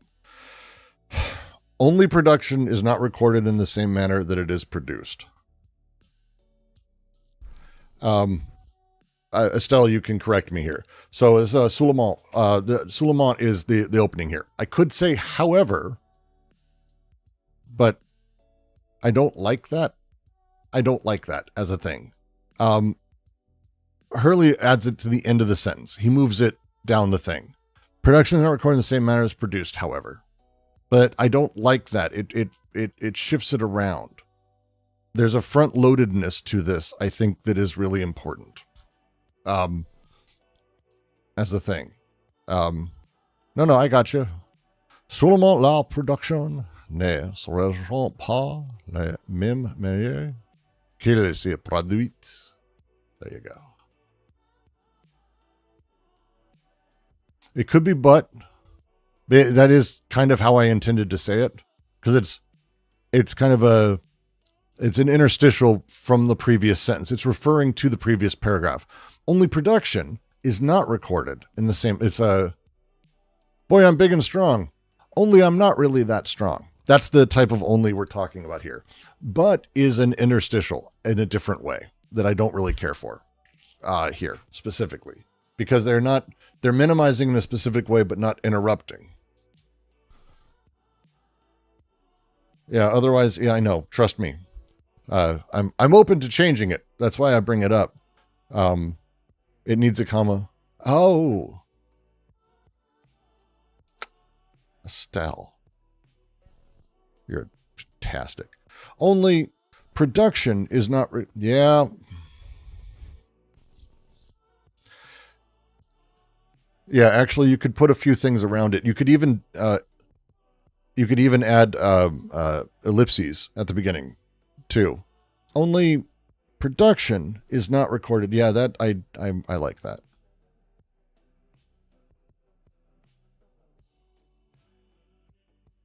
Yeah, I like that. I'm doing it. Like, because you could do like this. You could do like that. Only production, because then it's because it is directly referring to the previous. That's like Solomon is however could work. I don't like the phrasing of it though. There's a thing in the rhetorical structure that shifts there.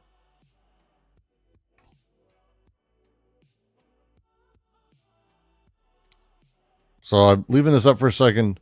Thoughts?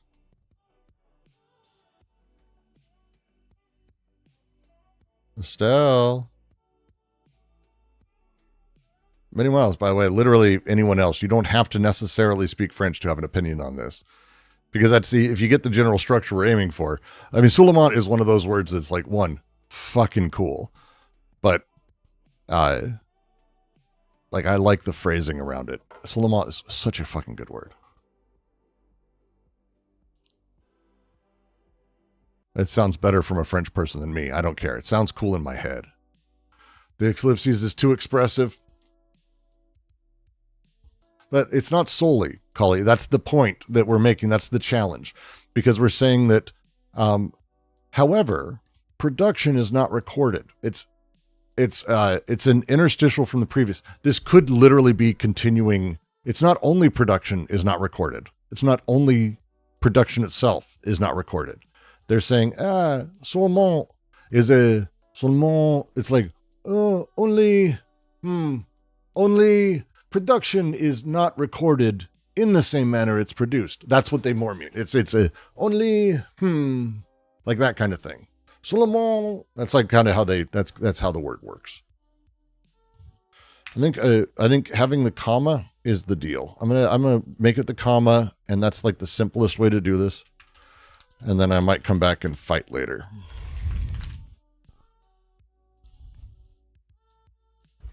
Only production is not recorded in the same manner that is produced. It gives me a comma. That's terrible. That's terrible. You did that with a comma.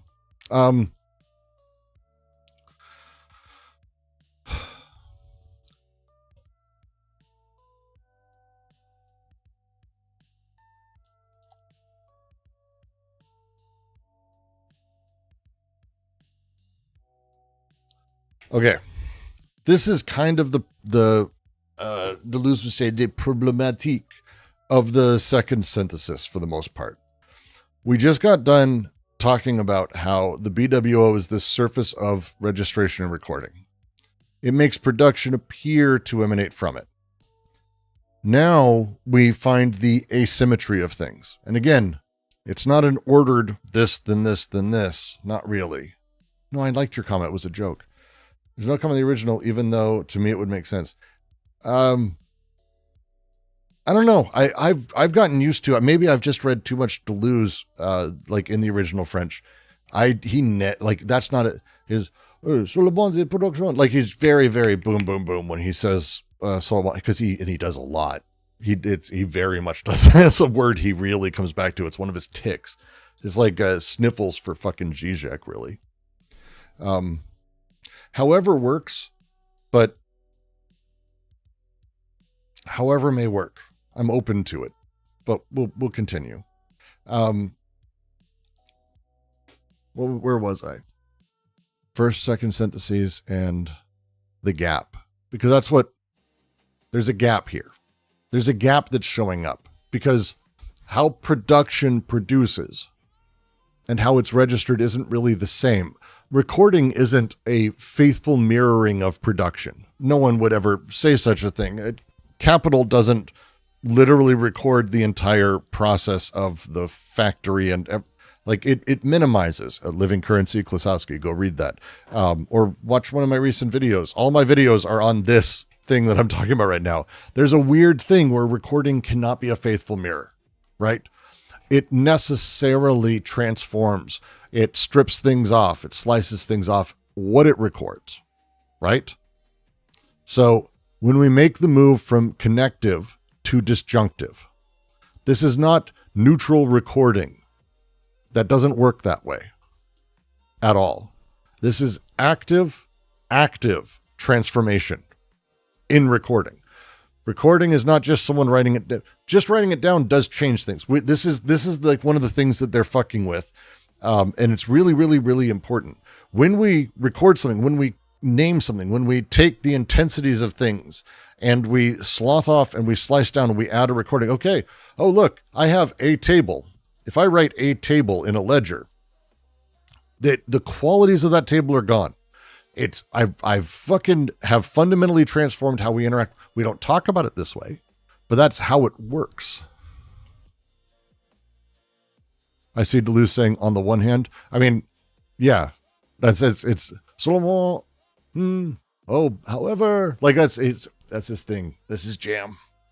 So when we talk about like this process, it's important to remember production is not recorded in the same manner that it is produced, or rather, it is not reproduced in the apparent objective movement in the same manner that it was produced in the process of constitution.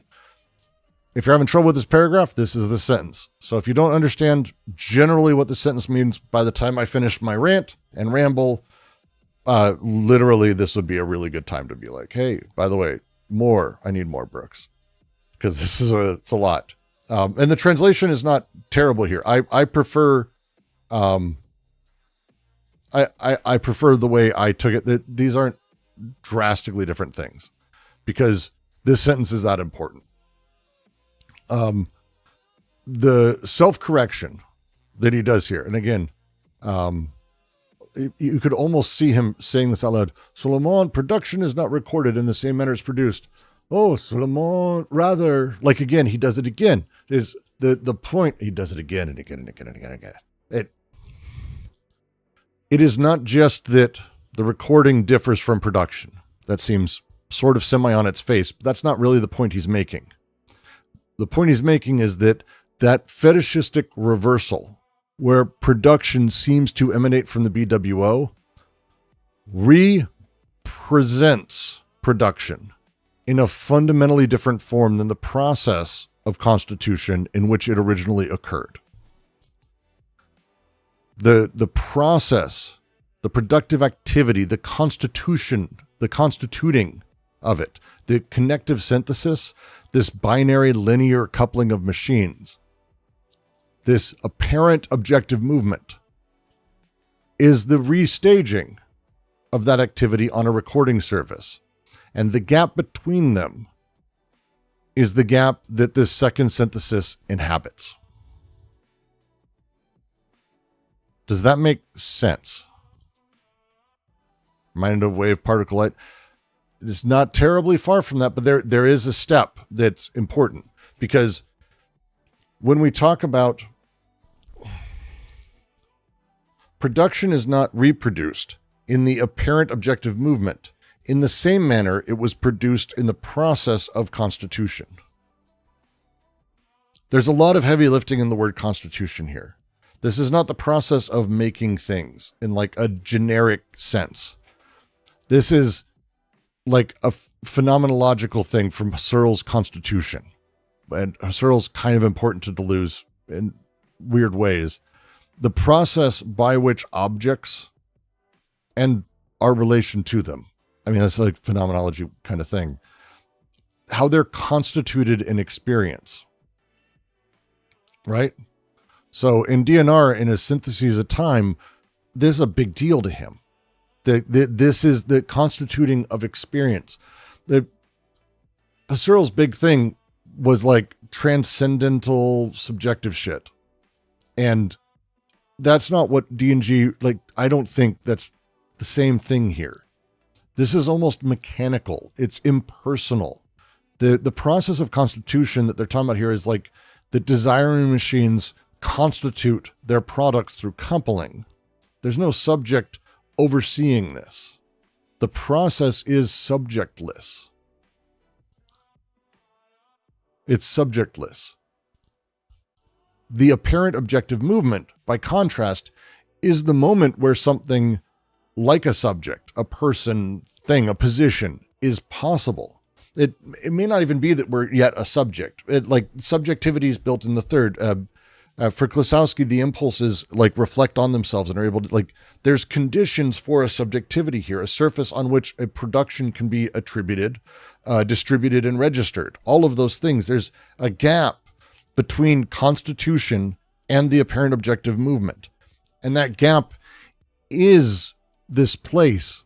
It's this gap between production without a subject and production attributed to a quasi-subject. The BWO is the apparent source again of this. Subjectless. We're subjectless. Like we don't have that position yet. There might be one. This gap that they're talking about, and they will be talking about in this language, it's not a deficit.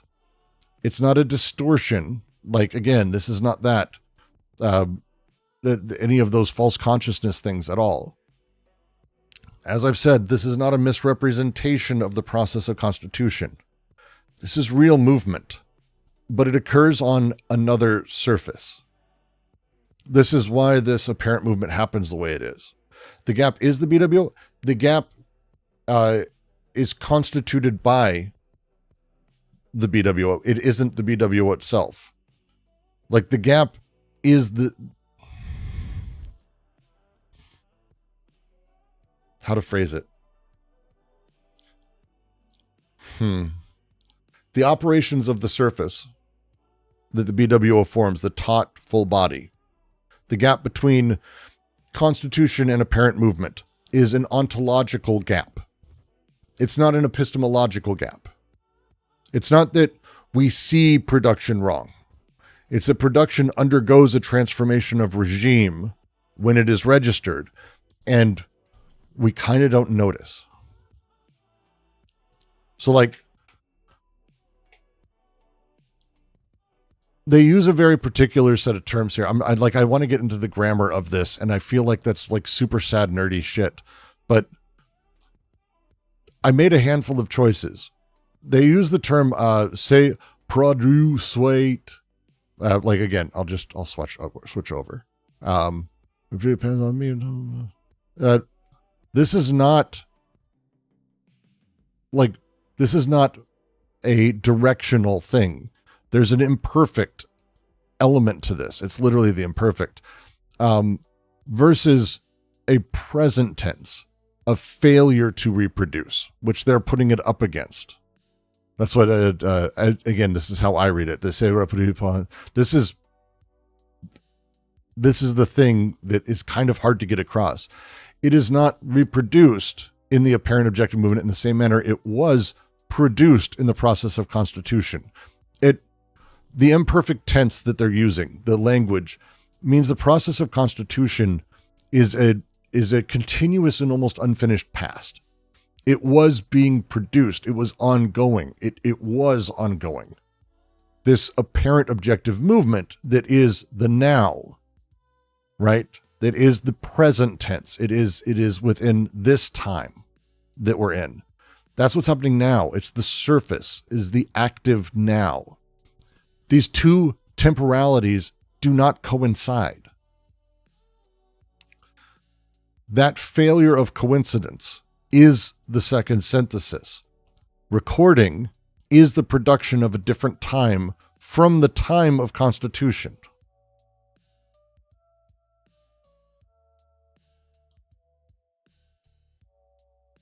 That's a lot. That's a lot. That's a lot, actually. You approve of that, Estelle? Good. It's not good French. Like, I know I don't speak good French, but I find tense to be fascinating, and French is filled with it. Romantic languages always are. English, less so. We have a weird thing. We do weird shit. What can I say? So, like, there's this gap. I'm just going to keep going. It is that we have passed imperceptibly into a domain of production of recording whose law is not the same as the production of production. The imperceptibly is the heavy lifting line here. It's the thing to be considering as we go, because we don't know. It's not a thing we notice. It's not like there's a big signpost. Now you're in the second sentence. It's imperceptibly. The shift from one entire domain to another happens without a break, without a clear break, certainly. And so it's easy to not see it. In fact, it's easy to think it's all one singular domain process thing. So the two domains, as domains do, they're not the same thing. They don't work the same. They have different laws. Works by different laws. Coupling would be the first set, right? So the and then binary coupling production. The production of recording operates by disjunctive synthesis, which is distributive, either or.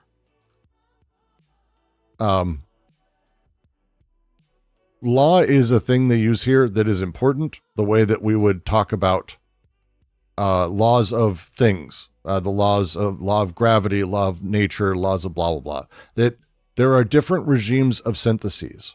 These are not degrees of the same process. Which is, to be very fair, and I will say, one of the hardest things for me about Deleuze is to make that leap. And DNR was impossible for me until I started being able to do that. And again, thanks Eldoran, thanks Roger, thanks bunch of you fuckers. But these are the three syntheses. Every synthesis has its own like principle, its own habit, memory, eternal return, all that. The mapping isn't one-to-one. They're not the same thing, and they don't go across the same thing. So be wary of anyone who says that they do, because there's a lot of those people. The law of the latter was the connective synthesis, or coupling. So, okay, that's it, the first synthesis. But when the productive connections pass from the machines to the full body, as from labor to capital, it is as if they enter under another law which expresses a distribution with respect to the non-productive element as natural or divine presupposed, the disjunctions of capital. I mean, I feel like I'm pretty proud of how the preloading I did for this, because this is an incredibly complex sentence, but it should on its own fit in kind of with what we were talking about a moment ago. Like when we're even from the previous paragraph, the point where the change of law is explained is right here. The productive connections, couplings, and then. When they pass to the BWO, they are redistributed. It's not binary coupling that works here. Binary coupling would make no sense here. Instead, it's distributed. Distribution, the connections spread out across the BWO's surface in relation to it as a ground, a foundation. It is the presupposed foundation. We'll get to why that matters in the Kantian sense, but if you've read Kant, it should click. And it's a really cool insight, I think. We'll get to it, and I am going to minorly explain a small amount of Kant in a really bad way, and I apologize. But the phrase they use here, these are the as from labor to capital. Labor and capital don't work the same, right? That's not They don't. Just so you know, they don't. They're not the same thing. They have fundamentally different rules, different laws, different ways that they interact. So from labor to capital, it's as if they enter under a new law, which expresses a distribution with respect to the non-productive element as natural or divine presupposed. That's the phrase. It's the form of this distribution under capitalism is this disjunction. It's either or, the logical operator of distribution. Like literal distribution.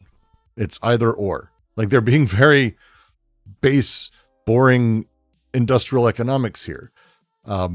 Capital distributes productive forces, and it does through your either or disjunctive operation. You're in this sector or that sector. You're in this department or that department. This use value or this exchange value. Marx. That disjunction is the form of recording under every socius. For sure, it's in all of them. But the disjunctions of capital are the specific capitalist form.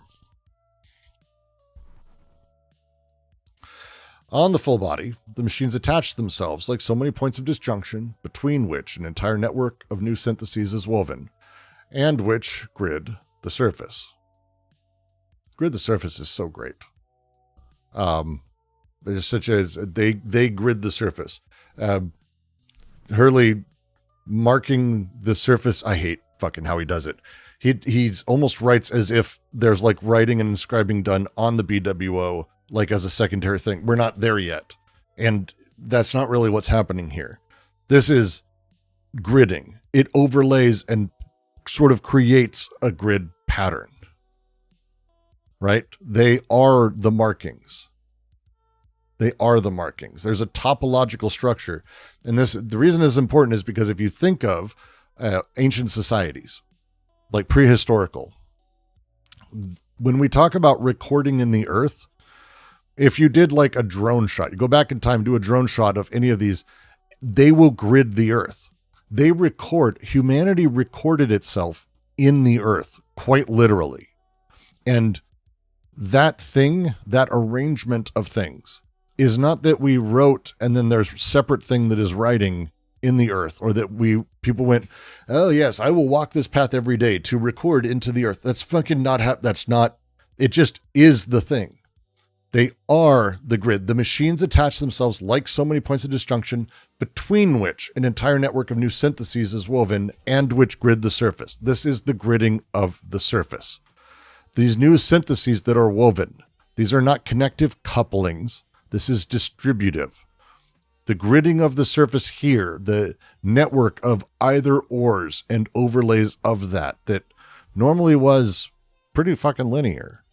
This is the recording surface. This is the registration surface in action. The connective chains redistributed.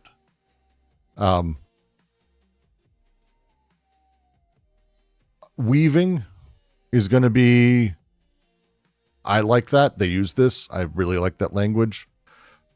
Weaving is active, but think of it as in the process of it, as if you haven't done any weaving, I suggest you try. It's really cool. But if you are doing so, you're not at any point making the image. Like if you're like, oh, I'm going to weave together this thing and it's got a big heart in it. You're not like drawing a heart. It's a complex process of lots of ins and outs and hooks and unders that in the end produces a heart, right? There is that produced. A fabric at the end is produced, but it's not fabric that is made as you go. That's not how it functions. It is an active process of like a textile surface. I really like the way they talk about it. They then say, the schizophrenic either or takes over from the and then. Whatever two organs are considered, the manner in which they are attached on the full body must be such that all the disjunctive syntheses between the two amount to the same on the slipping surface.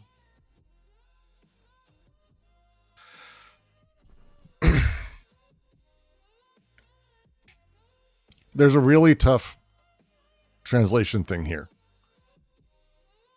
So I really hope a few of you are ready. Let me see if I can find yeah. Fuck me. Okay. It's just right here. I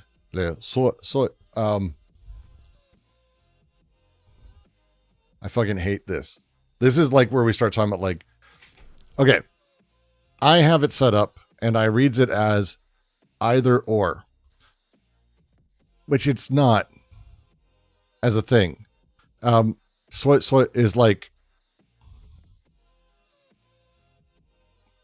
be it. It's such a fucking weird phrasing. I know it works this way, where the language kind of comes across where it's like, it's either or in a non-exclusive sense. In inclusive disjunctive. If you don't know, inclusive disjunction is where a thing can be true, they both can be true. It's boom.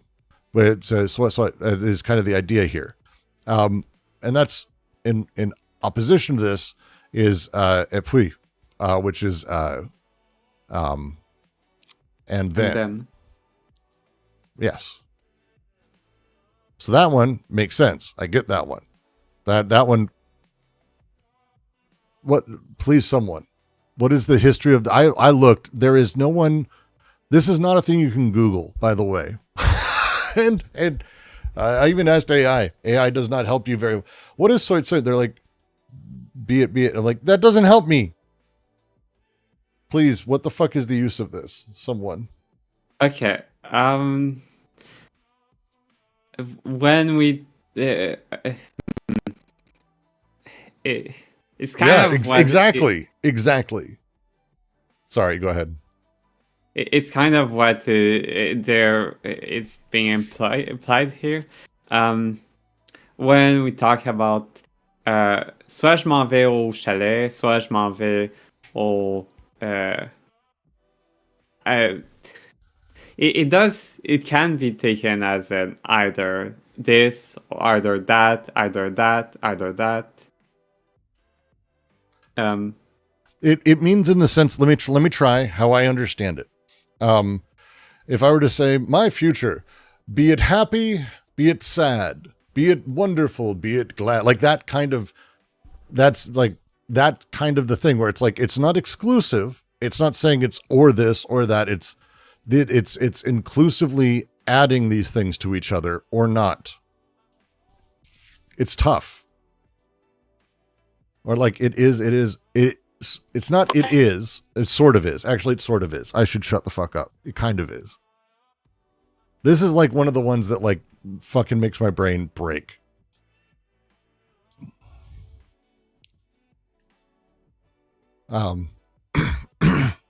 Later in the book,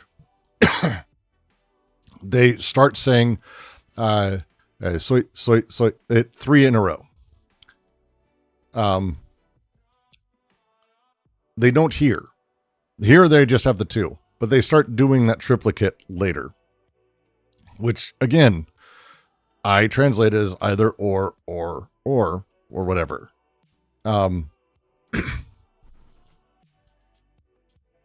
Yeah, it sucks. This one's no fun.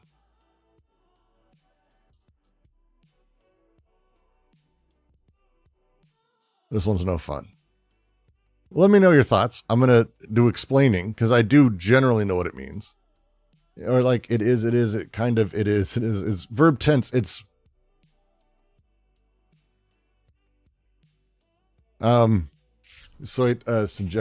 subjunctive. Oh, I don't think it's subjunctive. Is it?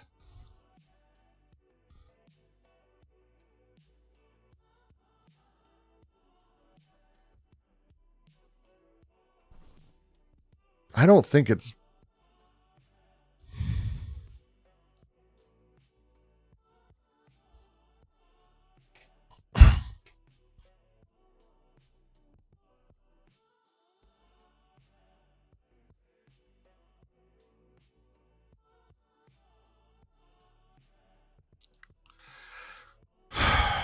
Fuck.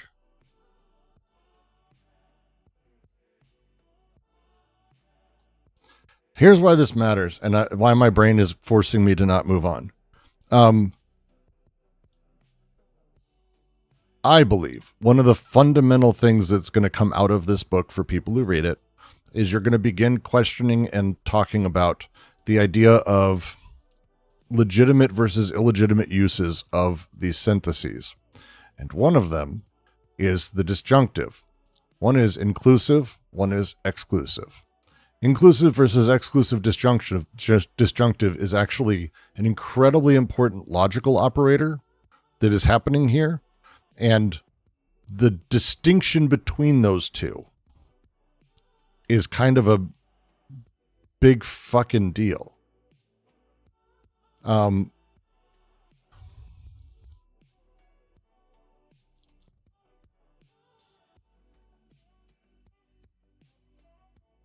well, wonderful. Thank you very much. Very much. It's very, very kind. That's amazing. I just am always just in awe of people who come around here. Cool, Drew. Let me redirect the flows of capital out of my wallet machine and into the bricks machine. You're very, very kind. Thank you for the $10. So let's talk about the variants as they go. They have, and they're going to be talking about an exclusive disjunction within classical logic. The words they use for it is ou bien. O-U-B-I-E-N. It's not really a complex. It's not really a complex. This is not complex English as a thing. So it is intended to be different logical operators, and in more or less opposition to each other. Ou bien is intended to be the idea of one or the other, the exclusive disjunction, not both. One must choose, versus the inclusive disjunction, which is be it A, be it B, which allows both to be affirmed. They name these operators explicitly. These are in question marks and quotation marks throughout the entire fucking book, and they are emphasized a lot. Because again, puis, which is what is being sort of left behind, right? It's what happened. That's the first synthesis. The second being this thing that's happening here. They, in the next chapter, we're way not in the next chapter yet, but I'm sort of moving.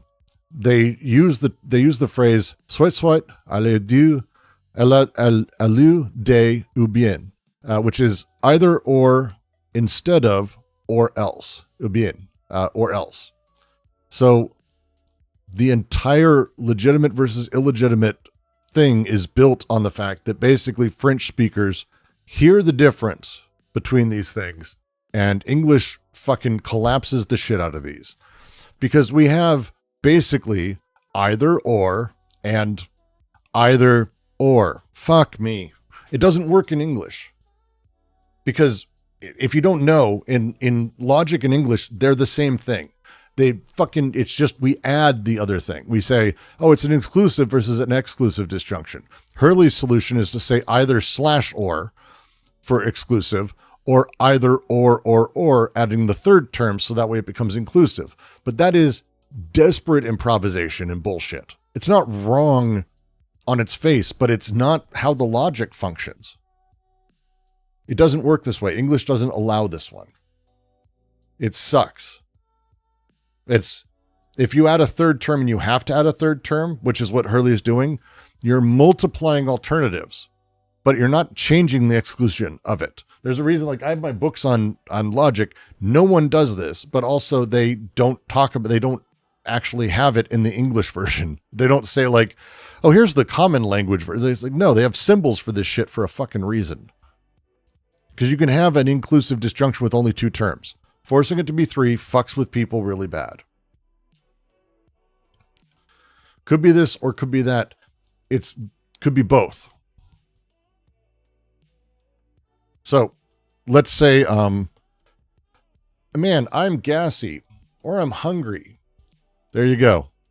These are not exclusive.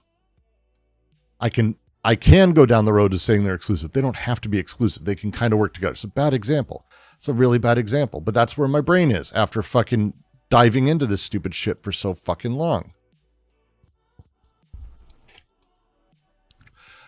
I went through, and how I translated is I went either or, and then for OBN, I did or. Just straight up fucking or. To me, this is the only way to have the asymmetry come through. Because, and again, this is kind of how the logical operators worked generally in programming. Would you say either or? The assumption is that it can be both. If you just say or, an or operator is exclusive, fundamentally exclusive. That's the programmer in me that is not very good, but that's how my brain did the thing. It's really sucks. And like, if you can get really, so this is where you start getting into like what this thing means. It's a third person subjunctive. English doesn't, there's like layers of things that English doesn't do in that sentence. It's the other way around. Or is inclusive, XOR. Sorry, yes, God damn it. Or is the inclusive, XOR is not. And I wrote, okay, fine. It doesn't matter. I reversed them. Okay, fine. I got it backwards. Technically, I'm correct in being backwards here then. But it's the either or. Because as I just said it, I forced it to be exclusive. It sucks. This sucks. This is and it's one of those things that literally is going to be all the time. So it's a question about inclusive or exclusive. Yes, that's the thing we're getting into, because that's the way that this binary works. You're going to start recognizing that within these systems, there's these elements. So like when you get into this, when you say in French, soit B, soit A, soit B, you're saying let A be, let B be. It's this ontological positing of both terms in a subjunctive. Subjunctives are vibes. I think they're vibes of like possibility, where things can kind of jam as a thing. They can be entertained, but there's no decision. It's not about deciding and eliminating. It's not about deciding between A and B. It's about allowing both to be sort of, kind of, in some way, like, That's the inclusive disjunction affirms the disjoint. And it affirms it across their words the entire distance without limiting one by the other or excluding the other from one. In French, it does that. It fucking kills it. It's perfect.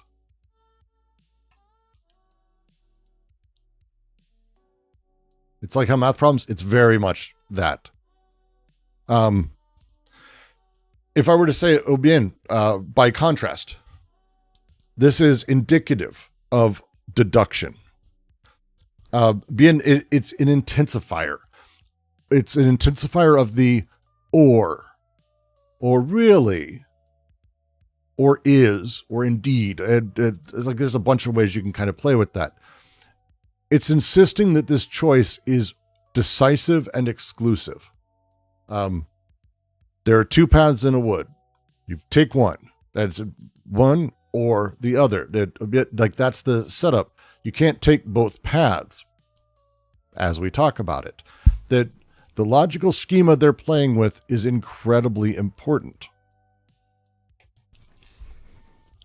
They're going to be talking about it when it comes to how Proust talks about homosexuality, which is one of my like favorite weird Proust fucking things that he does.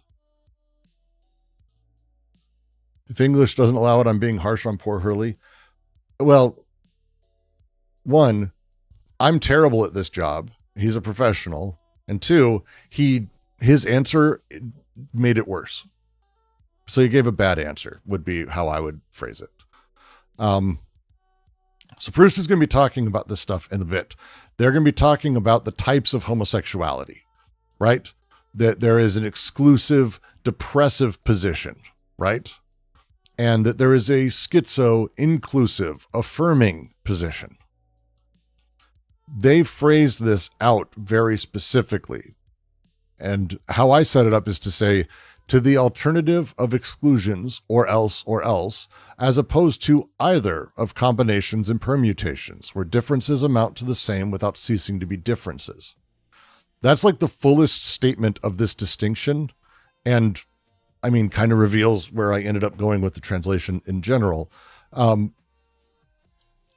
So is this inclusive permutation.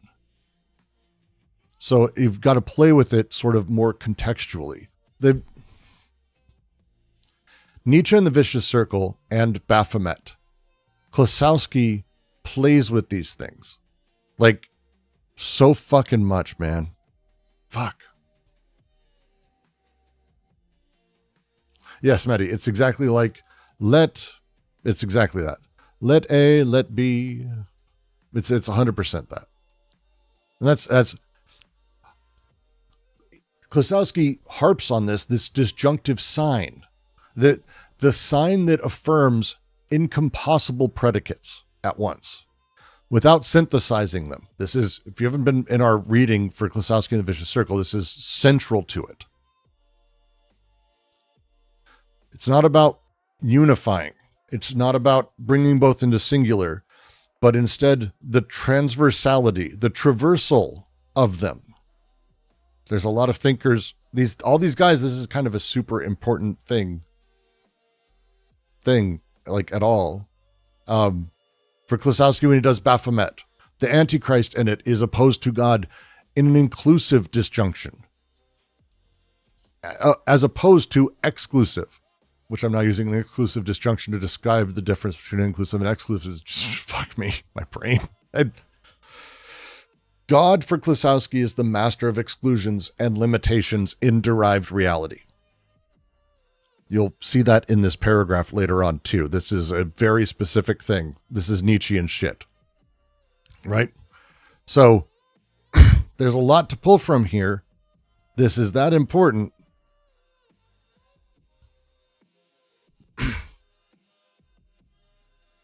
The argument here is that this is always inclusive, never exclusive. No. There is a syllogisms are logical series that work within themselves and kind of continue on. Paralogisms are the breaking of them, which produce faulty results, would be the phrasing.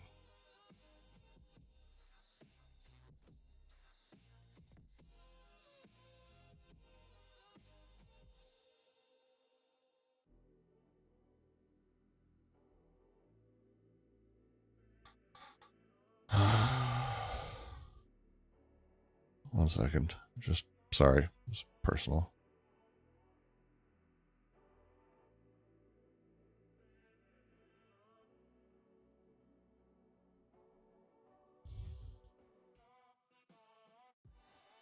Fuck me.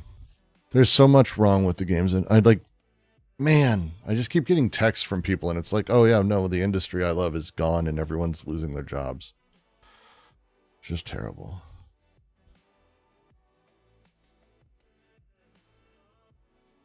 Just terrible.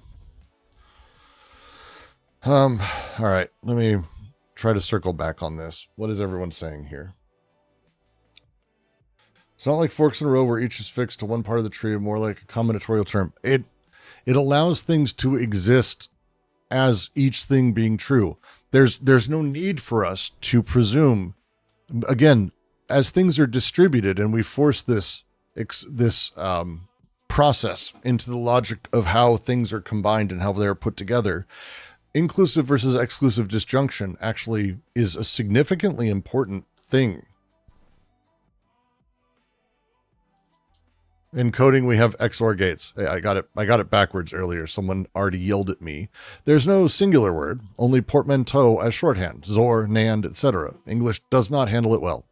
Yes.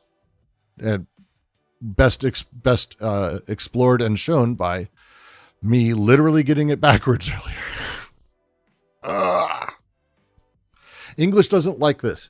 This is fundamentally the idea of things coexisting is something that is in almost every other language that exists. All of them. When we went through this I was having this rant last time, and we just started looking, and it's like, like Russian Russian handles it super well. And there's like this, it's such a weird language, how words interact. Incredible. Chinese, Japanese, like things have an ability to sort of vibe exist alongside each other. English fucking hates it. My logic professor believes there's really only an inclusive or. I have no idea why. Well, that's because, again, we can talk about it, but that's the proper thing. Because he's right. He's not wrong. He's not wrong, but it's complicated. It's all fucking confusing. It's all confusing. This is just so much. Fuck. We're just going to keep going because it's going to clear up as we go, and maybe that'll help us as we go. We'll see. We'll see.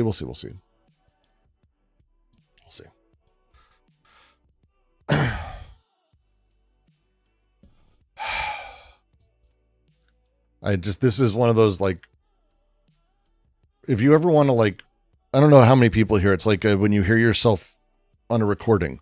I've grown to actually enjoy my voice, which is nice. But when you hear yourself like on a recording or you watch yourself do something, you're like, you hate every moment of it because you become aware of it. As you do AO and you're like going through and you're like, oh, these words mean this. This one is like a canker sore that just gets worse and worse every time you do it. And you're like, well, that's kind of, I'm just going to do it. And then you fucking, by the end, you just hate yourself. And then it sits in your brain and then you just fucking, what the fuck, Brooks? What are you doing? I hate this so much. Doesn't matter. I need to explain the sentence. I don't even think I've explained the sentence. I've just been bitching about this one. Jesus Christ, Brooks. Okay. Let's do it. Okay. The logical operator of the second synthesis is this. As I've said, I'm trying to restate. The first synthesis, connection, worked by, and then. Notice the no refusal. There's no refusal at all. It's and then. One machine connecting to the next in series. In series. Disjunctive works differently. Works with either or. Organs themselves are distributed as alternatives on the surface. But these alternatives amount to the same on this surface.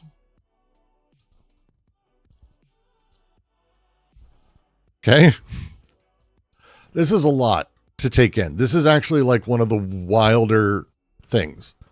Whatever two organs are considered, the manner in which they are attached on the full body must be such that all the disjunctive syntheses between the two amount to the same. Okay?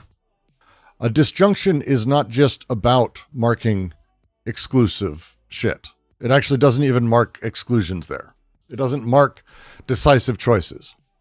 It marks permutable alternatives, potential alternatives that all come to the same thing because the surface itself is sliding around. Now, why do we say it's sliding around? Well, it's the grounding for these things, but the surface on which things are marked moves around, which means that the ground is constantly moving, which means that the value proposition and the meaning of things is also doing so. It's a really big deal when they talk about the slippery surface going in there on all these things, the surface that slips. They will be talking as we go about inclusive or the affirmative disjunction. Right? The inclusive disjunction, the either or doesn't mean this or that, but it means this and that. Each of them at some point, right? Schizophrenic inhabits both of these, and it does so because it glides across this slippery surface. The surface is slippery. It is gliding across. There is not friction to move from one thing to another. Really important here. Okay? Really important here. We'll be talking about it in a second, but slippery is really fucking important here. Well, the or claims to mark decisive choices between impermutable terms, alternatives. The either designates the system of possible permutations between differences that always amount to the same in shifting, in slipping. You're going to be seeing this a lot. Sliding, shifting, all that shit. The sentence we're talking about here and how it sort of functions is giving us a distinction between the two disjunctive syntheses. Okay? Either daddy or mommy. Not that I'm picking from later. Either man or woman. Either alive or dead. These are impermutable terms. They do not swap. Okay? So, if an exclusive... I know I've transmuted my honest and you know how my feelings on it. This is an important thing. Let me get through the entire point. When Matt Walsh says a man cannot be a woman, it is because for him, they are impermutable terms. They do not swap. They do not slide from one to the other. This is the Oedipal disjunction. Okay? Are or and either mixed up?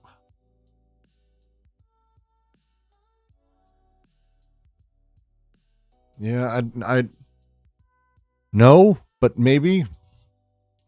Like this is, I'm literally going to have to just have a heart attack over this. I hate this so much.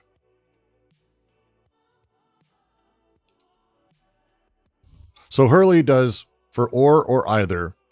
He has what I'm translating as or, which is the OBN, which is the forced choice. And for me, either can mean is the one that allows for both. It's not a fun distinction. It's not fun. Like, again, I hate this. Either is inclusive for me or is exclusive. And either for me is that. Yeah, no, this is one of those things that it's just so much better. It's so much better in French. But you're free to tell me if you have a better way to translate this. If anyone wants to, I'll do a stream on it later. We can fight on this week. That'd be a fun one. Because this is like one of those things that I genuinely don't have an answer for. And I have spent time, I've talked to people. There's just fucky around everything. Ooh, do find out how the Spanish translates. I know we have a Swedish person here somewhere. Other translations are interesting. I haven't looked at the Spanish. I did. What was I looking at? I can't remember. But there are languages I don't know. And in turn, when I would like go, toss them in Google Translate, toss them in fucking Claude and go, what does this fucking mean? It'd be like, oh, it means or. I'm like, fuck you. fuck. Yeah, fuck. I hate it so much.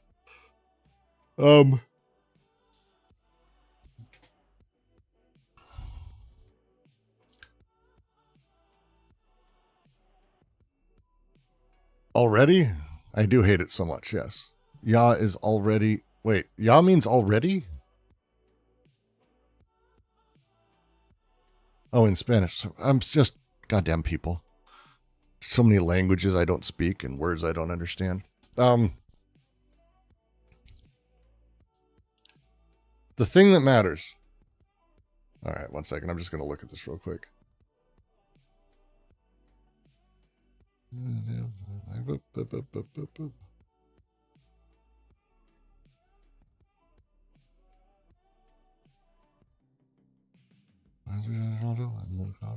Man, this even sounds cool in fucking Spanish.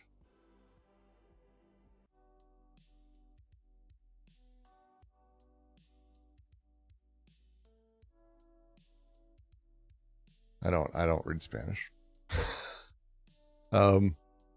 And I should. I fucking just, yeah, can't.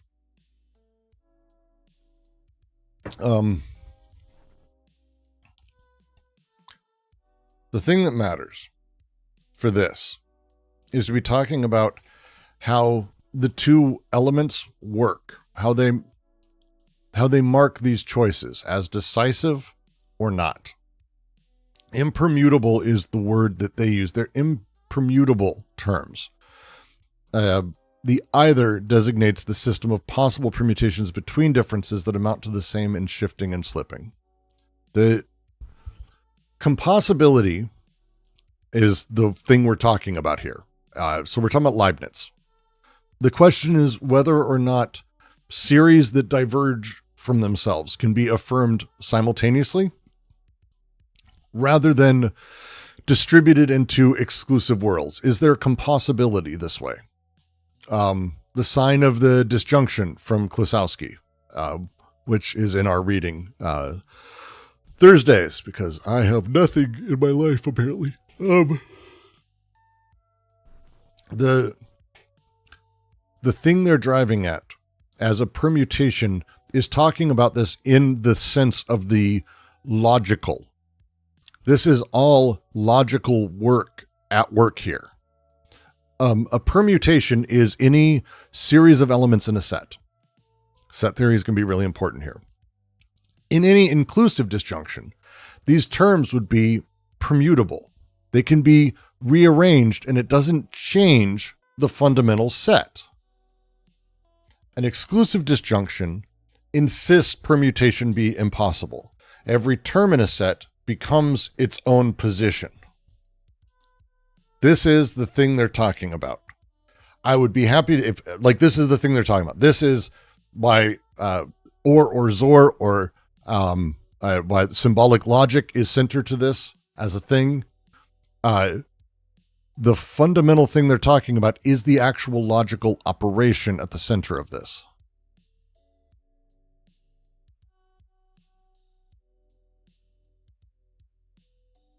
Okay? That's the deal. The terms can be swapped. Differences slide.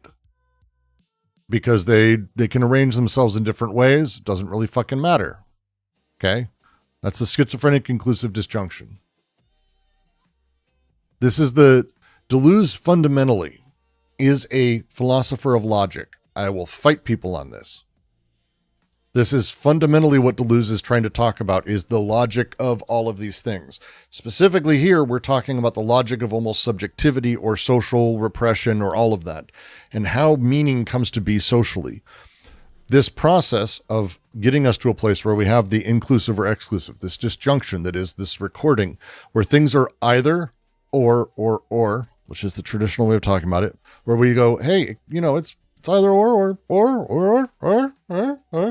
Yes, because things can shift inside of a set. The way things connect can move around. It's not really that big of a fucking deal. And it fundamentally keeps things the same. But an exclusive, this order, it's that or nothing. Or nothing. Yeah. And the slipping is the point, the like underlying grounding that allows this to sort of be here. The example they give, and it is Beckett, it's this next thing, this fucking long. Good Lord.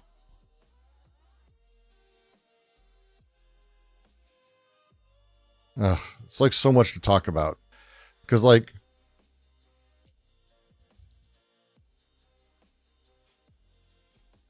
this is Beckett.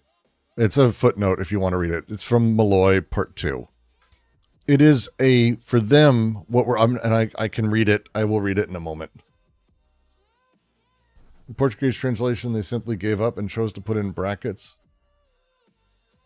That's fucking interesting. Who did the translation in Portuguese? Do you have their name? Because there's a handful of really good Portuguese translators. Like it tends to be people in the circle are people who translate to Portuguese and from it. Because there's not a lot of that. Translation is the devil. Translation is Satan.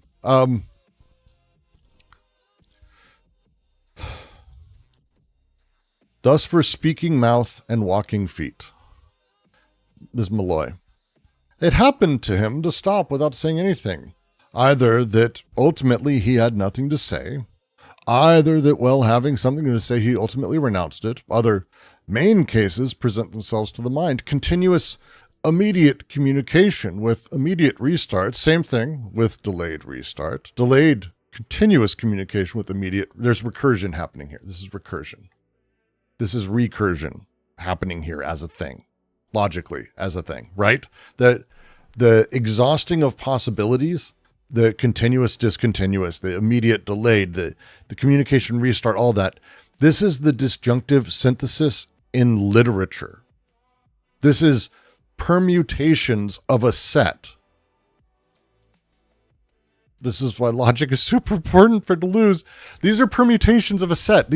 Each of these is like a binary distinction, right? The things I've said, they're continuous or discontinuous. You can see it in what Beckett's writing here. This is the inclusive disjunction. All the terms are permuted out. Like, tease that shit out and go. They shift, they slide. But nothing decisive places a stake in the ground and holds the BWO in place, in any particular place. Every combination is equivalent here on this weird slippery surface. Brooks, did you take directly from Beckett here? No. Because they change things when they translate, and I didn't know. So I didn't look at Beckett here. The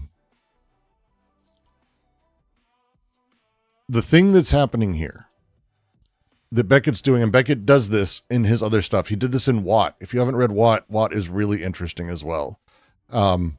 Because combinatorial exhaustion is like a Beckett thing. Oh God, there's even it's Beckettian. That's actually a fucking term that I get to use. I didn't know. Man, I've never gotten to say that before. It's a Beckettian thing to do, right? Deleuze actually references this in his piece, The Exhausted, which is one of his last things he wrote. And this Beckettian thing that's happening is the exhaustion of the possible through combinatorial permutation. It's not simply being tired, which is what people tend to talk about it as. So these aren't meaningless repetitions. This is not Beckett showing us like someone being very tired and unable to think. No. This is combinatronics, as Anton was getting at. Like, this is combinatronics. Absolutely, in every single way. They're not meaningless repetition either. Combinatronics are not meaningless. They're the positive construction of a surface. And that surface, all disjunctions are affirmed. Like a method of exhaustion on the permutations of a set? Yes, I think. It's going through all the possible permutations, exactly. And so the point is that and as you read it, like, as I say it, you follow, you don't go, what? That's stupid. Like, it's just relaying all of the possible potential combinations of these things. That's the deal, right? That's what he's going after. And he goes, it is thus that the schizophrenic, possessor of the leanest and most moving capital, such as Malone's properties, writes on his body the litany of disjunctions, constructs for himself a world of parades where the tiniest permutation is supposed to answer to the new situation or the indiscrete interpellator. I left a few words, I think, as the complexity they're intended for. There's a lot happening here. But if we think of again, everything's economic. Remember, it's economic. The schizophrenic is an economic subject here. It's a possessor of capital. Meager capital, but capital. It's actually not meager. Sorry, I've just read this book too many times. That's how Hurley translates it. That's not what's here. It's leanest and most moving capital. Malone specifically is someone who kind of has possessions that are constantly disappearing and going out the door, and he's doing all kinds of stuff. He inventories and rearranges, and builds all of his stories before his death, right? His inventory of things that he's constantly taking is a litany of disjunctions. It's a ritualized, repetitive distribution of predicates and possessions across a surface. The schizophrenic writes on their body. They inscribe on the body, not of the body. The body is a surface of registration for them. The world is constructed through this registration, this inscription. And that world is one of parades, of parries, almost defensive pomp and circumstance combinatorial spaces, where every permutation of the disjunctive grid serves as a response to whoever demands an identity at any moment. The indiscrete interpellator is anyone who says, "Who are you?" Someone who's interrogating. Who are you? What's your name? Who's your daddy? The schizophrenic's response, the litany of disjunctions, is a defense against Oedipal identification. Because they occupy, and Malone, well, both really, they do occupy all of them. All of them amount to effectively the same. And because of that, the schizophrenic is evading the capture of exclusive disjunction. And it is not intentional, like, I am evading, ha ha. It is because of the particular construction and building of all of it. The disjunctive synthesis of recording thus comes to cover the connective syntheses of production. This is where we start getting the apparent objective movement, Kali. This is it.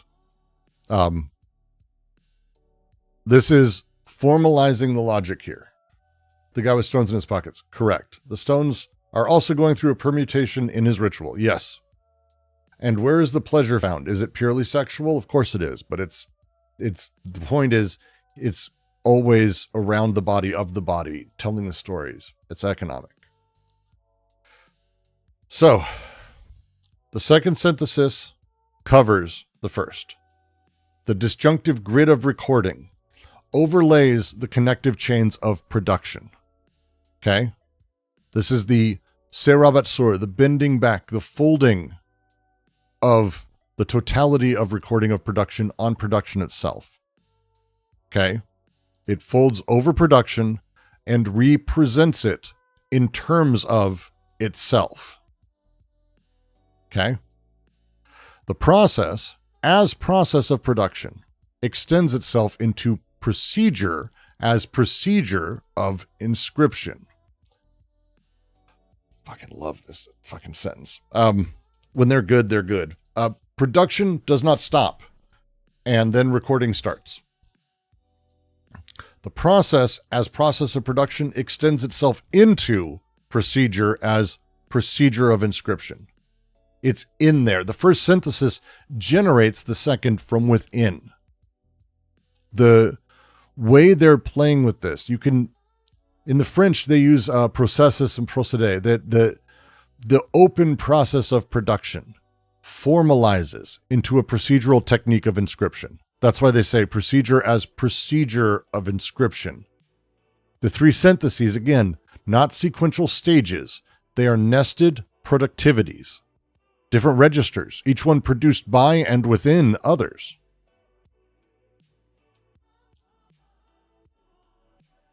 Then they say, or rather, if one calls libido the connective labor of desiring production, one must say that a part of this energy transforms itself into energy of disjunctive inscription.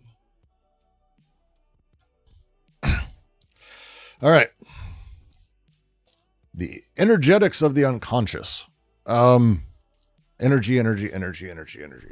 If libido is the energy of the connective synthesis, right? The labor of desiring production, right? It's not labor in the economic sense. Not like that. They don't mean like abstracted labor, product, whatever. What they mean is like the working of, the productive energy of desire, that position.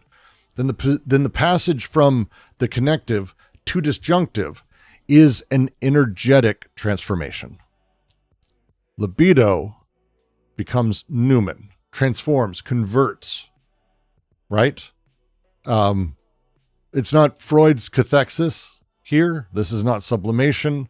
This is an economy of productive energy transforming across the syntheses based on the productive apparatus it's part of. Okay? Does that make sense?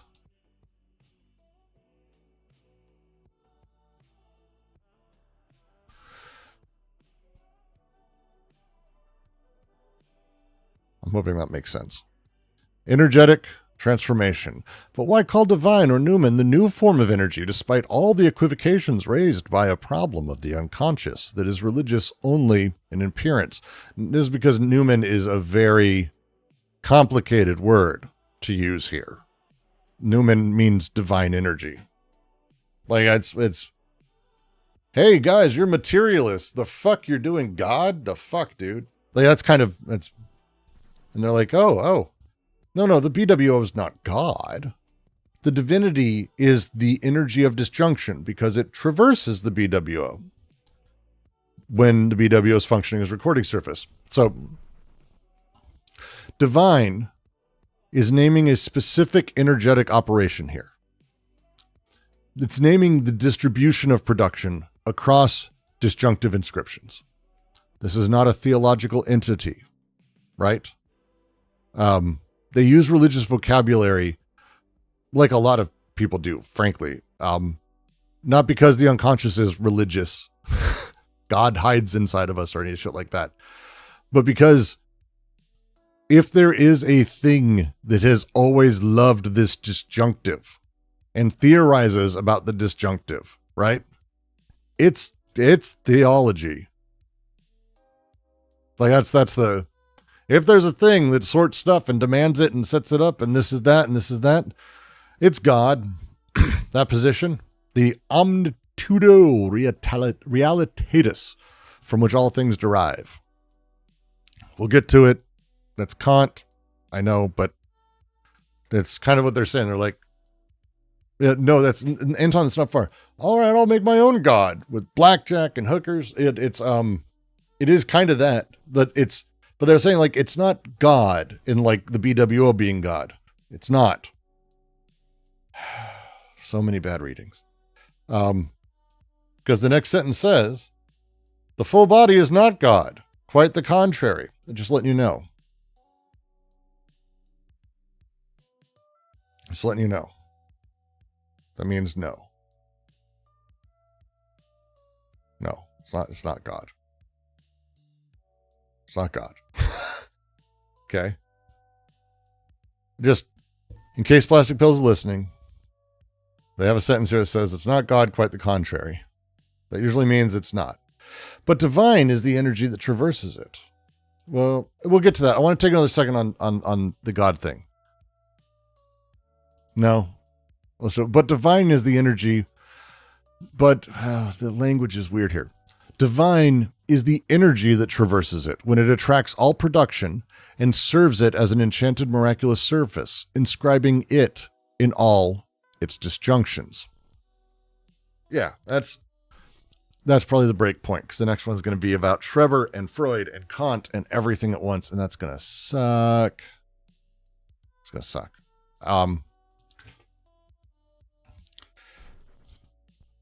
They're using the religious terminology of noumen in a specific way. Divine is the energetic operation, not a theological entity. Okay? When we get to Kant and we talk about it, with Schreber, we're about to talk about Schreber, fuck it. God is his principle of disjunction. If you haven't read Schreber's piece, this makes sense if you've read it. You're like, it's God. Like, that's it, right? The rays of God are the thing that distribute and form shit. Forms of God are like superior or inferior. He has many versions of it, and even anterior and posterior. His entire theology is like disjunctive thesis bullshit extraordinarily. Like, it's just so much disjunctive like bullshit. So they say, Hence the strange relations that Judge Schreber, I need to fix that, maintains with God. To whoever asks, do you believe in God? We must answer in a strictly Kantian or Schreberian manner. Of course, but only as in the master of the disjunctive syllogism, as in the a priori principle of this syllogism. God defines the omnitudo realitatis, I will never pronounce that right the first time, from which all derived realities issue forth by division. Okay.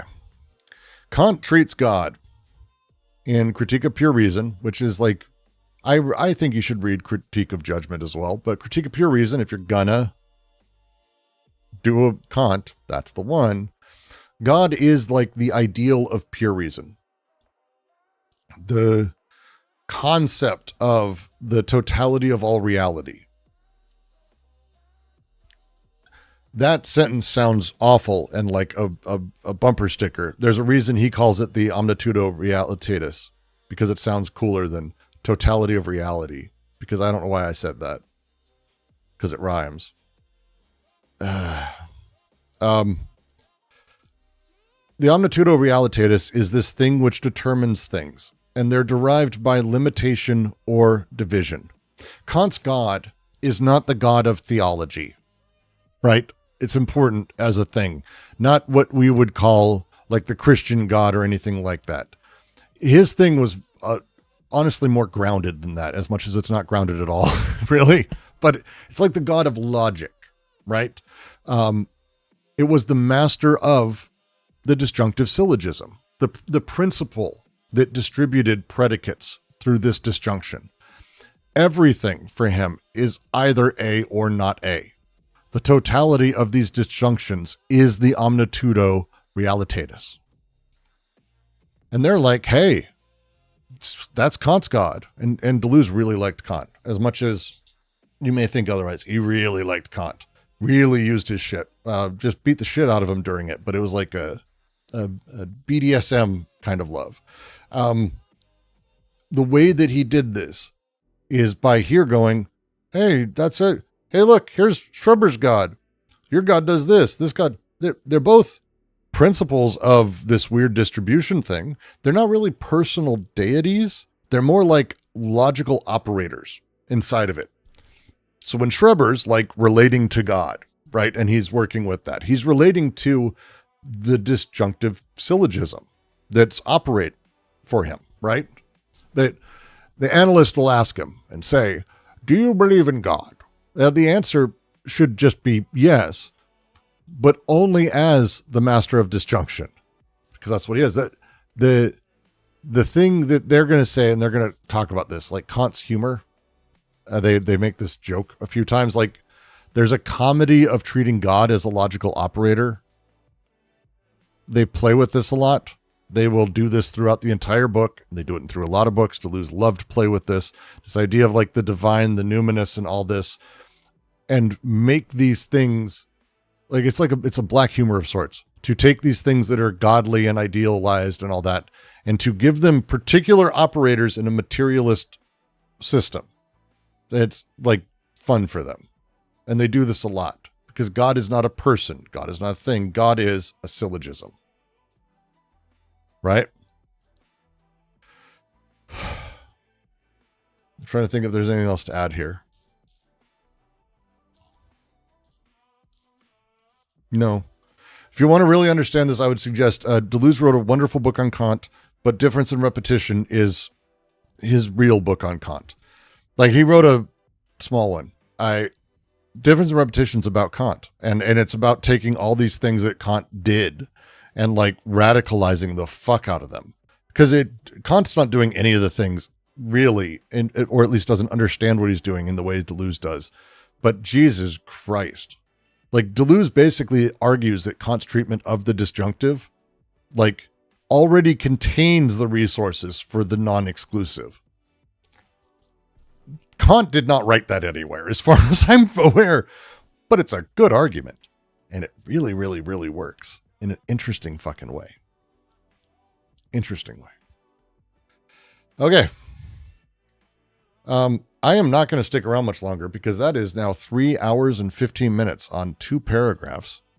Let me fix President Schreber and change that to being judgy.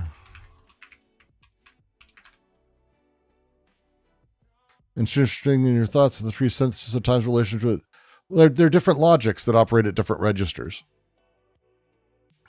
Like I actually, the more I've spent going back through DNR after all my time with AO and, you know, getting into the French of it and reading his speeches and his talks and secondary books and other people's secondary literature, the more and more I do, the more I'm inclined to sort of read Deleuze as being wholly consistent and building.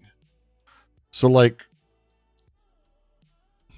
Logic of Sense has an idealistic angle to it.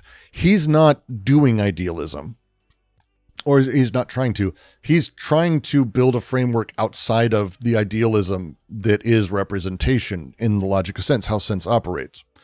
And while he makes missteps, I think it is overall still cohesive with the rest of his work, if you see it through that lens.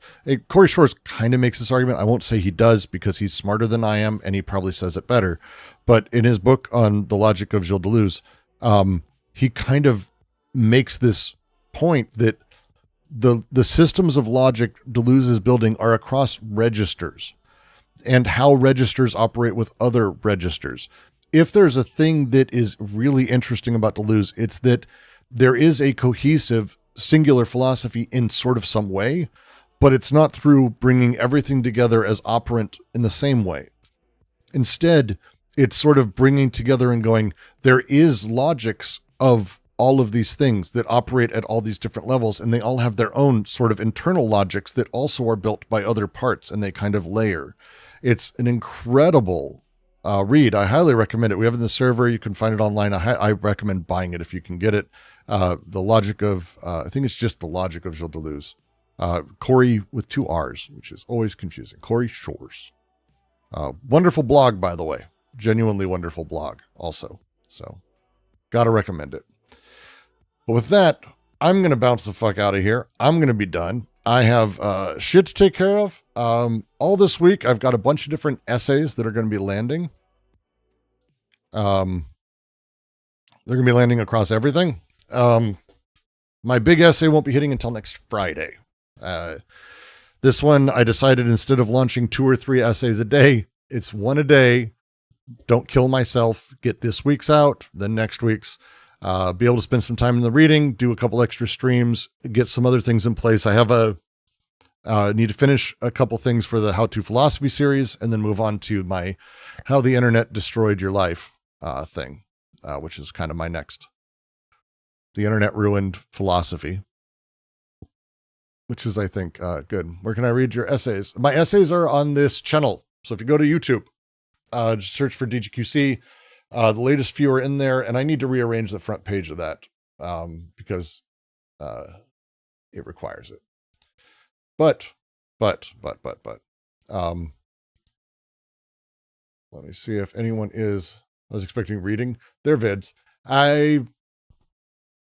My writing for like this, the book I'm working on is not there. I can't do like tiny things.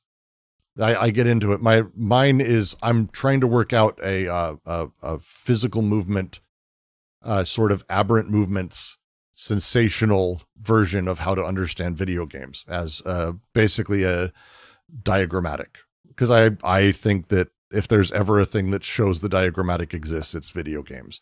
Every form of art tends to make us understand previous forms of art and how we understood them better. And I think video games is one of those things that makes the fact that no art is ever passive explicit. But that just may be me. But I'm working through it. We'll see. And no one's live right now. So that is just a thing. For those of you who are in the Middle East anywhere, Middle East in any capacity, Arabian Peninsula, Persia, fucking anywhere around it. Dear God, stay safe. Please. Thoughts are with you. I would do more, but I'm an American. We can't do anything. We live in a nightmare world where Pete Hegseth apparently called all of our generals in and said that this is about Armageddon. He said that. to multiple officers. So I don't even know what to do at this point. But I just know that my thoughts are out with everyone. Please take care of yourselves. And I'll see you all soon enough.